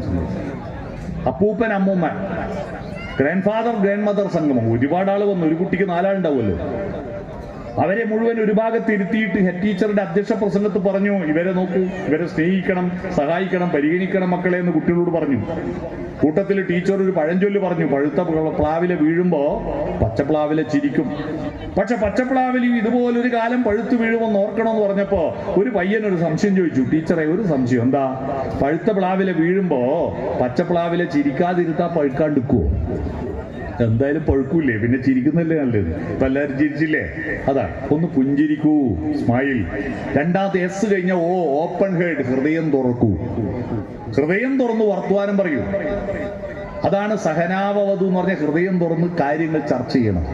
വീട്ടുകാരിയാണെങ്കിലും നാട്ടുകാരിയാണെങ്കിലും ശാസ്ത്രീയമായ കാര്യമാണെങ്കിലും ദൈവികമായ കാര്യമാണെങ്കിലും തുറന്ന് സംസാരിക്കണം. വീട്ടിലൊന്നും തുറന്ന് സംസാരമില്ല, ആർക്കും പറയാനും നേരമില്ല, കേൾക്കാനും ക്ഷമയുമില്ല എന്നൊരവസ്ഥയിലേക്ക് പോകുന്നു. Open the heart. മൂന്നാമത്തത് ഫോർവേഡ് ലീൻ, മുന്നോട്ട് കുനിയൂ. അവിടെയാണ് മതം ഒഴിവാക്കണം. അമ്പട ഞാനേ എന്ന് പറഞ്ഞിട്ട് അല്ലേ, ഉണ്ണി ഉണ്ടായിട്ട് അതിലൊരു ഉണ്ണി ഉണ്ടാകണമെന്നാ മോഹിച്ച് ഇങ്ങനെ ഓരോന്ന് ചിന്തിച്ചിരിക്കവേ ചത്തുപോകുന്നു പാവം ശിവശിവ. എന്ത് കാര്യം? ഇപ്പൊ ഇവിടെ ഈ ഉത്സവത്തിന് വരുമ്പോ എല്ലാവരും കുളിച്ച് വസ്ത്രം മാറി ആ നിങ്ങളുടെ തല കണ്ണാടിയിൽ നോക്കി ചീകി ഒതുക്കിയില്ലേ, അവിടെ പൊട്ട് തൊട്ടില്ലേ? ആ തല 100 കൊല്ലം കഴിഞ്ഞാൽ എങ്ങനെ ഉണ്ടാവും? എവിടെ ഉണ്ടാവും? ഇപ്പൊ ആലോചിച്ച് നോക്കൂ. 100 കൊല്ലം കഴിഞ്ഞാൽ ഈ തല എവിടെ ഉണ്ടാവും? ഞാൻ 100 കൊല്ലം എന്ന് പറയുന്നത് കേട്ടിട്ട് പലരും ലഡു പൊട്ടണ്ട, ചെറിയ കുട്ടികളിലോണ്ട് പറഞ്ഞാൽ ഞാൻ 100 എന്ന് പറഞ്ഞ്, ബാക്കി ഒരു 10 കൊല്ലം കൊണ്ട് പോകുന്നതെല്ലാം ഉണ്ട് ഇവിടെ. മനസ്സിലായോ? അതാണ് എവിടെ ഉണ്ടാവും ആ തല? തിലകം ചാർത്തി ചികിയുമഴകായി പല നാൾ പോറ്റിയ പുണ്യശിരസേ ഉലകം വെല്ലാനുഴറിയ നീയോം വില പിടിയാതൊരു തലയോടായി മാറൂലേ? അതറിയണമെങ്കിൽ അത് പഠിക്കാനാണ് ആത്മവിദ്യാലയമേ. കുടുംബം ഒരു ആത്മവിദ്യാലയമാവണം. അവനവനെ പറ്റി പഠിക്കണം. ആ ആത്മവിദ്യാലയമാണെങ്കിൽ നിങ്ങൾ സഞ്ചരിക്കണം. കോളേജിലേക്കും സ്കൂളിലേക്കും അല്ല സഞ്ചരിക്കേണ്ടത്. എവിടെയാ? മാനസ സഞ്ചരരേ ബ്രഹ്മണി മാനസ സഞ്ചരരേ. മനസ്സുകൊണ്ട് യാത്ര പോകും. അങ്ങനെ യാത്ര പോകുമ്പോ അഹന്ത ഒഴിവാക്കി തല കുമ്പിടൂ. അതാണ് ഫോർവേഡ് ലീൻ, മുന്നോട്ട് പിനിയൂ. അടുത്ത ടച്ച്, ചേർത്ത് പിടിക്കൂ, തലോടൂ, സ്പർശിക്കൂ. ത്വക്കാണ് ഒരു പ്രധാനപ്പെട്ട ഇന്ദ്രിയം. ആ ഇന്ദ്രിയത്തിൽ തൊടണം. കണ്ടേ? കെട്ടിപ്പിടിക്കൂ, മുത്തം കൊടുക്കൂ. പ്രായമായ മനുഷ്യരുടെ കാല് തടവി കൊടുത്തു. അവരുടെ കുപ്പായത്തിൽ കുപ്പായത്തിനുള്ളിൽ കൈയിട്ടിട്ട് പുറത്തൊന്ന് ചൊറിഞ്ഞു കൊടുക്കൂ. പുറമുണ്ടാക്കിയത് തന്നെ ചൊറിയാൻ വേണ്ടി മാത്രം, ഒരു ഉപകാരമില്ലാത്ത സാധനം അത്. അപ്പോ അങ്ങനെ കെട്ടിപ്പിടിച്ച് ചേർത്ത് പിടിക്കൂ. ടച്ച്. അത് കഴിഞ്ഞാൽ ഈ ഐ കോണ്ടാക്ട്, കണ്ണിൽ നോക്കൂ. കണ്ണാണ് നമ്മുടെ സ്വപ്നങ്ങളുടെയും പ്രതീക്ഷകളുടെയും ഉറവിടം. ആ കണ്ണിൽ നോക്കി വർത്തമാനം പറയൂ. മറ്റുള്ളവർ പറയുന്നത് കേട്ടിട്ട് തലകുലിക്കൂ, നോഡിങ്. അങ്ങനെ smile, open head, forward lean, touch, eye contact, nodding. സോഫ്റ്റനായ കമ്മ്യൂണിക്കേഷൻ. ആ സോഫ്റ്റനായ കമ്മ്യൂണിക്കേഷനിലൂടെ മുന്നോട്ട് പോകുമ്പോ മതം കുറയും. മതം കുറയുമ്പോ മത്സരി I am okay you are not okay എന്ന മനോഭാവം മാറി I am okay you are okay. ഞാനും കുഴപ്പമില്ല, നിങ്ങളും കുഴപ്പമില്ല എന്ന ഭാവത്തിലേക്ക് വരും. അങ്ങനെയുള്ള ഭാവത്തെ സൃഷ്ടിക്കാൻ നിങ്ങളുടെ ഉള്ളിൽ കൊച്ചു വെളിച്ചത്തെ ശക്തിപ്പെടുത്തും. അതാണ് വിളക്ക് മഹോത്സവം. ആ വിളക്ക് മഹോത്സവത്തിൽ അയ്യപ്പനെ പറ്റി പറയുമ്പോ സ്വാമി അയ്യപ്പൻ ആരാ? തലേ ദിവസം വരെ മദ്യപിച്ച് റോഡിൽ കിടക്കുന്ന മനുഷ്യനാണെങ്കിലും പിറ്റേന്ന് രാവിലെ ഗുരുവിൽ നിന്ന് ദീക്ഷണ വാങ്ങിയാൽ പിന്നെ അയാൾ എന്താ വിളിക്കുക? സ്വാമി അയ്യപ്പ എന്നാ വിളിക്കുക അല്ലേ? എന്ന് പറഞ്ഞാൽ സ്വാമി അയ്യപ്പൻ ഇന്ത്യയിലെ അദ്വൈത ദർശനത്തിന്റെ അതിമനോഹരമായ വ്യാഖ്യാനമാണ് ശബരിമല സ്വാമി. എന്ന് പറഞ്ഞാൽ തേടി അവിടെ എത്തിയാൽ അത് തന്നെ നീയാണ്. മനസ്സിനുള്ളിൽ ദൈവമിരുന്നാൽ മനുഷ്യനും ദൈവവും ഒന്നാണ്. അല്ലേ? ഒന്നായി തീരുന്നു. അവിടെ എല്ലായിടത്തും പ്രകൃതിയുടെ എല്ലാ ചലനങ്ങളിലും അവിടെയുണ്ട്. പുലിയെ കണ്ടാലും പുലിയിൽ നിന്നും മനുഷ്യനക്ക് ഉപയോഗിക്കുന്ന പാല് കറക്കാൻ പഠിപ്പിക്കുന്ന അയ്യപ്പൻ അല്ലേ? പുലിപ്പാല്. നമ്മുടെ കേരളത്തിലുള്ള ദൈവങ്ങളുടെ പ്രത്യേകത മനുഷ്യൻ ദൈവമായി ഉയർത്തപ്പെട്ടതാണ്. മിക്ക ദൈവങ്ങളും മനുഷ്യൻ ദൈവമായിട്ട്. മരുതുമല എന്ന് പറയുന്ന ഒരു മലയുണ്ട് കോയമ്പത്തൂര്. അവിടെ ഒരു മുരുകൻ എന്ന് പറയുന്ന പയ്യനുണ്ടായിരുന്നു. ആ പയ്യനാണ് പളനി ആണ്ടവനായിട്ട് മരുതുമലൈ വാണവനേ മുറുകയ്യാ. ദ്രാവിഡ ദൈവങ്ങളുടെ പ്രത്യേകതയാണ്. പമ്പയാറിൻ പൊൻപുളിനത്തിൽ പനിമതി പോലൊരു പൈതൽ പന്തള മന്നൻ എടുത്തു വളർത്തി പർവ്വതമുകളിലിരുത്തി. അതാണല്ലോ അയ്യപ്പൻ. എന്റെ നാട്ടിൽ കണ്ണൂർ ജില്ലയിലെ ഏറ്റവും പ്രധാനപ്പെട്ട ദൈവം മുത്തപ്പനാണ്. മുത്തപ്പൻ എന്ന് പറഞ്ഞാൽ അയ്യങ്കര നാടുവാഴിക്ക് മക്കളില്ല. അതിന്റെ ദുഃഖത്തിലാണ് അവരുടെ ഭാര്യ പാർവതിക്കുട്ടിയമ്മ എന്ന പാടിക്കുട്ടിയമ്മ. അവർ എരിവേശിപ്പുഴയിൽ കുളിക്കാൻ ഇറങ്ങിയപ്പോ പുഴയിലൂടെ ഒരു പയ്യൻ ഒഴുകി വന്നു. ഏതോ ഒരു അനാഥ കുട്ടി. അവന്റെ തല കൊണ്ടുപോയിട്ട് ഒരു കല്ലിന് കുത്തി നിന്നു. ആ കല്ലിപ്പോഴും അവിടെയുണ്ട്. തിരുനെറ്റിക്കല്ല് എന്നാ പറയാ. ആ തിരുനെറ്റിക്കല്ലിൽ കുത്തി നിന്ന ആ കുട്ടിയെ എടുത്തിട്ട് അവർ മകനായി വളർത്തി. അവനാണ് മുത്തപ്പൻ. മനസ്സിലായോ? മുത്തപ്പനായി ഉയർന്നത്. ഇത്തരത്തിൽ മനുഷ്യൻ ദൈവമായി ഉയർത്തപ്പെടുക. മനസ്സിനുള്ളിൽ ദൈവമിരുന്നാൽ മനുഷ്യനും ദൈവവും ഒന്നാണ്. ആ ദൈവമാണെങ്കിൽ മാംസത്തിന്റെ ചോദനകളിൽ നിന്ന് മനസ്സിനെ ഉയർത്തണം. മനസ്സിനെ മാംസത്തിൽ നിന്നുയർത്തേണമേ മലയിൽ വാഴും ഭഗവാനെ. അത്തരത്തിൽ നമ്മൾ ദൈവത്തെ കാണുന്നതിനെ പ്രത്യക്ഷമായിട്ട് നമ്മുടെ ജീവിതവുമായിട്ട് നമ്മുടെ സുഖദുഃഖങ്ങളുമായി ബന്ധപ്പെടുത്തി നമ്മുടെ പുണ്യബോധവും പാപബോധവും എല്ലാം സമർപ്പിക്കുന്ന ഒരിടമായിട്ട്, അതാ ഇരുമുടിക്കെട്ട് പുണ്യപാപ ചുമടുകളാം ഇരുമുടിക്കെട്ടുമേന്തി, അത് അവിടെ ഭഗവാന് സമർപ്പിക്കുക. സമർപ്പിച്ചു കഴിഞ്ഞാൽ പിന്നെ ഈ വെളിച്ചത്തിൽ പിന്നെ ഇരുട്ട് കയറ്റാൻ പാടില്ല. കൊടുത്തത് തിരിച്ചു വാങ്ങാവോ? പാപവും കൊടുത്തല്ലോ, പുണ്യം മാത്രമല്ല കൊടുത്തത്. ഞാൻ ഈ അമ്പലത്തിന് വേണ്ടിയിട്ട് 10 ചാക്ക് അരി കൊടുത്തു എന്ന് മലക്ക് പോയി വന്നാ പിന്നെ പറയാൻ പാടില്ല പുണ്യം പറഞ്ഞു നടക്കരുത്. അതുപോലെ പാപം ആവർത്തിക്കരുത്. അതവിടെ കൊടുത്തു തിരിച്ചു വരുമ്പോ ആ സ്വാമി എന്താവുന്നു? ആ സ്വാമി എല്ലാ ദൈവങ്ങളുടെയും, ഭാരതത്തിൽ ഹിന്ദുമതത്തിലെ പ്രധാനപ്പെട്ട രണ്ട് ഉൾപിരിവുകളായിരുന്നു ശൈവരും വൈഷ്ണവരും. ശൈവരും വൈഷ്ണവരും തമ്മിൽ പണ്ട് യുദ്ധം പോലും നടത്തിയിരുന്നു. ആ ശൈവരും വൈഷ്ണവരും ഒത്തുചേർന്നിട്ടാണ് ഹരിഹരസുതൻ എന്ന സങ്കല്പം, അല്ലെ? വിഷ്ണുമായയിൽ ശിവന്റെ പുത്രനായവൻ. അതിലൂടെ ശൈവ വൈഷ്ണവ മതങ്ങളുടെ ഒരു സമന്വയമായിട്ടാണ് നമ്മുടെ നാട്ടിൽ അയ്യപ്പൻ ഉണ്ടാവുന്നത്. ആ അയ്യപ്പന്റെ മറ്റൊരു പ്രത്യേകത കാനനവാസം മാത്രമല്ല, അവിടെ ജാതി മത വർഗ വർണ്ണ വ്യത്യാസമില്ലാതെ എല്ലാവർക്കും പോകാം എന്നുള്ളതാണ്.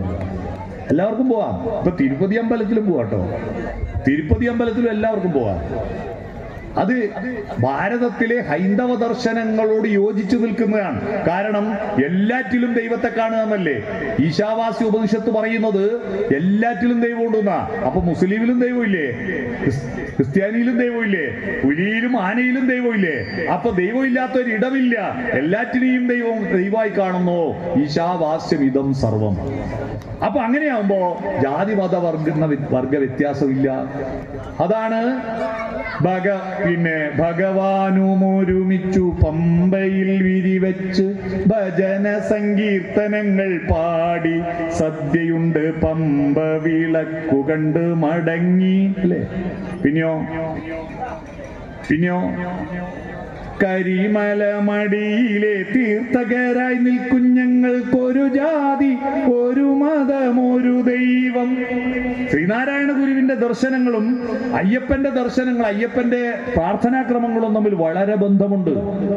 അവിടെ എത്തിയാൽ പിന്നെ എല്ലാം ഒറ്റ ജാതി, ഒരു സ്വാമി, ഒറ്റ മതം, അയ്യപ്പ മതം. അതേ ഉള്ളൂ, വേറെ ഇല്ല. നീ ഏത് മതക്കാരനാണ്, നീ ഏത് ജാതിക്കാരനാണ്, നീ എവിടുന്ന് വരുന്നു എന്ന് ചോദ്യമില്ല.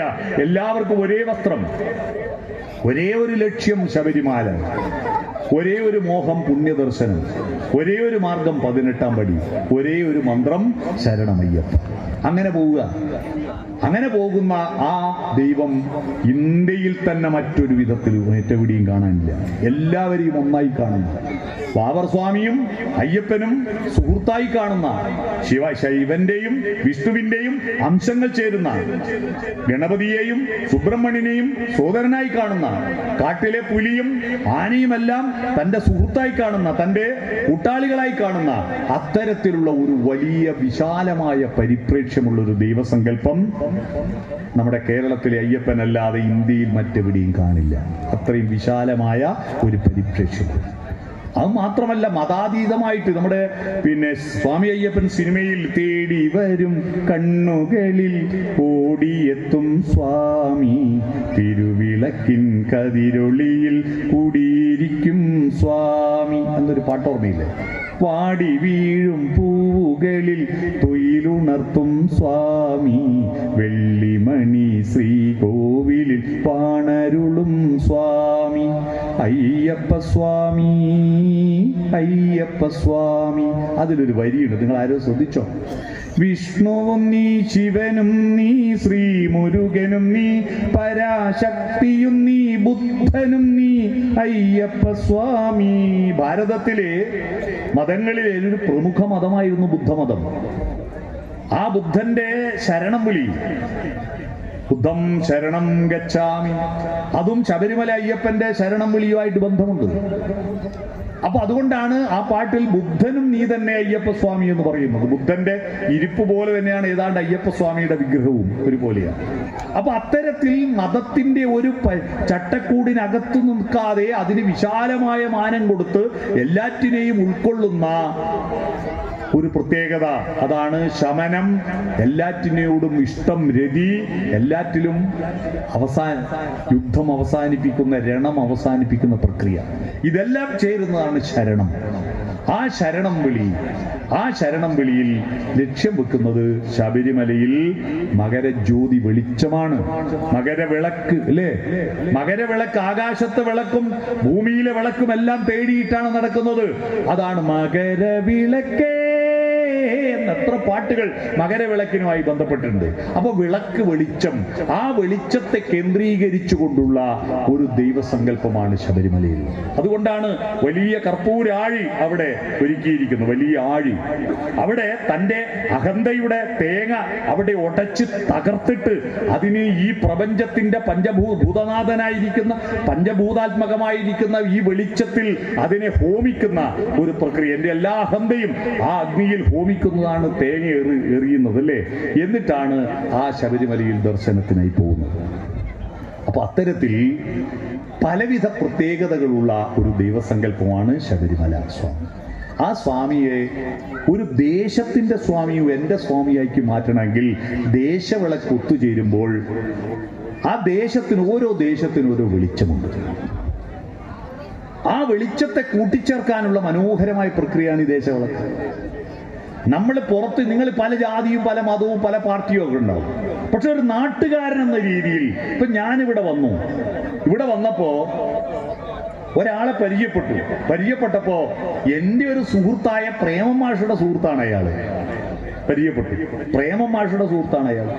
അപ്പൊ എന്റെ നാട്ടുകാരനുമായിട്ടുള്ള കണക്ഷൻ വരുമ്പോ ആ വെളിച്ചത്തോടെ ഞാൻ കണക്ട് ചെയ്തില്ലേ? അതുപോലെ നിങ്ങളുടെ ഉള്ളിലെല്ലാം ഒരു വെളിച്ചമുണ്ട്. ഏത് ധൂസര സങ്കല്പങ്ങളിൽ വളർന്നാലും, ഏത് യന്ത്രവൽകൃത ലോകങ്ങളിൽ പുലർന്നാലും മനസ്സിലുണ്ടാവട്ടെ ഗ്രാമത്തിൻ വിശുദ്ധിയും മണവും മമതയും ഇത്തിരി കൊന്നപ്പൂവും എന്നൊരു വരിയുണ്ട് വൈലോപ്പിള്ളിയുടെ. നമ്മുടെ ഗ്രാമത്തിന് ഒരു കൂട്ടായ്മയുണ്ട്. ആ കൂട്ടായ്മയ്ക്ക് ഒരു സംസ്കാരവുമുണ്ട്. ആ സംസ്കാരത്തെ മെച്ചപ്പെടുത്താനാണ് ദേശവിളക്ക്. പക്ഷെ ഉത്സവങ്ങൾ എന്ന് പറഞ്ഞാൽ ഇപ്പൊ അടുത്ത കാലത്ത് ഉത്സവങ്ങൾ എന്ന് പറഞ്ഞാൽ ഭയങ്കരമായ ശബ്ദവും ഭയങ്കരമായ വെളിച്ചവും വെച്ചിട്ട് കട്ടച്ചോര കൊണ്ട് ജ്യൂസ് അടിച്ച് സോഡാ സർബത്ത് ഇല്ലൂമിനാട്ടി എന്ന് പറഞ്ഞ് തുള്ളാനാണുള്ള ഉത്സവം എന്ന് തെറ്റിദ്ധരിച്ചു പോയിരിക്കുന്നത്. അല്ല, ഉത്സവം എന്ന് പറയുന്നത് ഇവിടെ വരുമ്പോൾ നിങ്ങൾക്കുണ്ടായിരുന്ന ആ പക്വതയും ധാർമ്മികതയും ഒരു ഇഞ്ചെങ്കിലും വളർത്തി മേലോട്ട് പോയിട്ട് ഇവിടുന്ന് പോകുമ്പോ നിങ്ങളുടെ വെളിച്ചത്തിന് ഒരു വെളിച്ചം വർദ്ധിക്കണം. അതിനെക്കുറിച്ചാണ് വൈക്കം മുഹമ്മദ് ബഷീർ പറഞ്ഞത്, ഈ വെളിച്ചത്തിന് എന്തൊരു വെളിച്ചാണ്. അത് LED ബൾബിന്റെയോ CFL ബൾബിന്റെയോ ഹാലജൻ ലൈറ്റിന്റെ വെളിച്ചത്തെ കുറിച്ചല്ല പറഞ്ഞത്. നിങ്ങളുടെ ഉള്ളിൽ ഒരു സംസ്കാരത്തിന്റെ വെളിച്ചമുണ്ട്, ഒരു ധാർമ്മികതയുടെ വെളിച്ചമുണ്ട്, ഒരു സ്നേഹത്തിന്റെ വെളിച്ചമുണ്ട്, ഒരു കരുണയുടെ വെളിച്ചമുണ്ട്, ഒരു ദർശനത്തിന്റെ വെളിച്ചമുണ്ട്. ഈ വെളിച്ചങ്ങളെ സമന്വയിപ്പിച്ചുകൊണ്ട് ആ വെളിച്ചം നാട്ടുകാരുടെ വെളിച്ചമായിട്ട് എന്റെ ശരിയും നിങ്ങളുടെ ശരിയും, എന്റെ വെളിച്ചവും നിങ്ങളുടെ വെളിച്ചവും ഒത്തുചേർന്ന് നമ്മുടെ വെളിച്ചമായി മാറണം. ആ നമ്മുടെ വെളിച്ചം കൊണ്ടാണ് നമ്മുടെ വെളിച്ചം കൊണ്ടാണ് നമ്മുടെ ലോകം വളർന്നത്. നിങ്ങൾ ആരും തന്നെ ഒറ്റയ്ക്ക് ഇരുന്ന് തപസ് ചെയ്തിട്ടും ഒറ്റയ്ക്കിരുന്ന് കവിത എഴുതിയിട്ടും ലോകം നന്നായിട്ടില്ല. ലോകം നന്നായതെല്ലാം മനുഷ്യർ ഒത്തുചേർന്നിട്ട് ചിരിച്ചും ചിന്തിച്ചും പ്രാർത്ഥിച്ചും ശകാരിച്ചും സ്നേഹിച്ചും ആണ് ലോകത്തിന് വളർച്ചയുണ്ടായത്. അതിന്റെ വളർച്ചയ്ക്കുള്ള ഒരു ലക്ഷണമായി ഈ നാട്ടിലെ ദേശവിളക്ക് മാറണം. ഒരുമിച്ചിരിക്കുക, ഒരുമിച്ച് ചിന്തിക്കുക. അതാണ് സഹനാവവതു. രണ്ടാമത്തെ സഹനോ ഭുനക്തു. അവിടെ കുറെ ആളത് തെറ്റിദ്ധരിച്ച് അവിടുന്ന് ഒരുമിച്ച് തിന്നലാണെന്ന് ധരിച്ചു പോയി. അല്ല, ഈ അറിവിന്റെ മൂല്യം ഭുജിക്കണം. അതാ ഞാൻ നേരത്തെ പറഞ്ഞത്, തേനീച്ച ആ തേന് ഭുജിക്കുന്നത് കൊണ്ടാണ് ആ തേൻ ഔഷധ ഗുണമുള്ളതാകുന്നത്. അറിവ് ഭുജിക്കണം, നിങ്ങളുടെ സ്വന്തം അറിവാക്കി മാറ്റണം അത്. എന്നിട്ട് ആ അറിവിനനുസരിച്ച് അതിന്റെ മൂല്യം, അതിന്റെ വീര്യം ഉൾക്കൊള്ളണം. സഹവീര്യം കരവാവഹി. അപ്പൊ നിങ്ങളുടെ മനസ്സിൽ ഒരു തേജസ് ഉണ്ടാകും. തേജസ്വിനാവതീത വസ്തു. ആ തേജസ് ഇല്ലാത്തതിന്റെ പേരിലാണ് 1,19,000 കൊലപാതകം ഉണ്ടായത്. അതുണ്ടായിരുന്നുവെങ്കിൽ മാ വിദ്വേഷാവഹി, ഒരു വിദ്വേഷവും ആരോടും പാടില്ല. എല്ലാറ്റിനോടും സ്നേഹത്തിന്റെ അടിസ്ഥാനത്തിലാണ് ദൈവസങ്കല്പങ്ങൾ ഉണ്ടാകുന്നത്. സ്നേഹിക്കാനാണ് ദൈവം ഉണ്ടായത്, വെറുക്കാനാണ് അസുരൻ ഉണ്ടായത്. നിങ്ങൾ ആരെയാണ് പ്രാർത്ഥിക്കുന്നത്? നിങ്ങൾ പ്രാർത്ഥിക്കുന്നത് അസുരന്മാരെയും രാക്ഷസന്മാരെയാണോ? എങ്കിൽ നിങ്ങൾ വെറുത്തോളൂ. നിങ്ങൾ ദൈവത്തിനെ സ്നേഹിക്കുന്നു, ദൈവത്തെ പ്രാർത്ഥിക്കുകയും ചെയ്യുക, എന്നിട്ട് മനുഷ്യന്മാരെ വെറുക്കുകയും ചെയ്യുന്നുണ്ടെങ്കിൽ നിങ്ങൾ ദൈവത്തെ പറ്റിക്കുന്നവരല്ലേ? ദൈവത്തിനെല്ലാം മനസ്സിലാവൂലേ? ദൈവത്തെ പറ്റിക്കലാവരുത്, ദൈവത്തെ പറ്റിക്കരുത്. നിങ്ങൾ സ്നേഹത്തിന്റെ മൂർത്തിയായിരിക്കുന്ന കരുണാകരൻ എന്നാണ് ദൈവത്തിന്റെ ഏറ്റവും മനോഹരമായ പര്യായം. കരുണ കാണിക്കുന്നവനാണ് ദൈവം. ആ കരുണാകരനായിരിക്കുന്ന ദൈവം, ആ ദൈവത്തെ പ്രാർത്ഥിക്കുകയും എന്നിട്ട് വെറുപ്പ് പ്രകടിപ്പിക്കുകയും ചെയ്യരുത്. അതുകൊണ്ട് ഈ ദേശവിളക്ക് ഇവിടെ തെളിയേണ്ട വെളിച്ചം ഏതായിരിക്കണം? സ്നേഹത്തിന്റെ വെളിച്ചം, കരുണയുടെ വെളിച്ചം, ധാർമ്മികതയുടെ വെളിച്ചം, ദാർശനികതയുടെ വെളിച്ചം, ചിന്തയുടെ വെളിച്ചം. ആ വെളിച്ചം വളർന്ന് പന്തലിച്ച് ഈ നാടിൽ അത് പുതിയ കുട്ടികൾക്ക് കൊടുത്ത് ഭാവിയിൽ അറിയപ്പെടുന്ന നാടായിട്ട് ഈ പ്രദേശം കാക്കരാത്ത് പടി, ആ പടി എന്ന് പറയുന്ന പ്രദേശം കൂടുതൽ വെളിച്ചത്തിലൂടെ കേരളം മുഴുവൻ അറിയപ്പെടുന്ന ആളുകളായിട്ട് മാറാൻ ഈ ഉത്സവവും ഈ ദേശവിളക്കും ഈ അയ്യപ്പൻ പാട്ടും മഹോത്സവവും നിമിത്തമാവട്ടെ എന്ന് ആശംസിച്ചുകൊണ്ട് ഇങ്ങനെ ഒരു പരിപാടിക്കായി എന്നെ ദൂരെ നിന്ന് വിളിച്ചു വരുത്തിയ ഇതിന്റെ സംഘാടകരോട് നന്ദി പറയുന്നു. ഇത്ര നേരം കുറെ ആളുകൾ വിശപ്പ് സഹിച്ചും ഇവിടെ ഇരുന്നതിന് പ്രത്യേകിച്ച് അവരോടെല്ലാം നന്ദി പറയുന്നു. ഈ പരിപാടിക്ക് എല്ലാ ആശംസകളും അറിയിച്ചുകൊണ്ട് ഞാൻ എൻ്റെ ഭാഷണം ചുരുക്കുന്നു.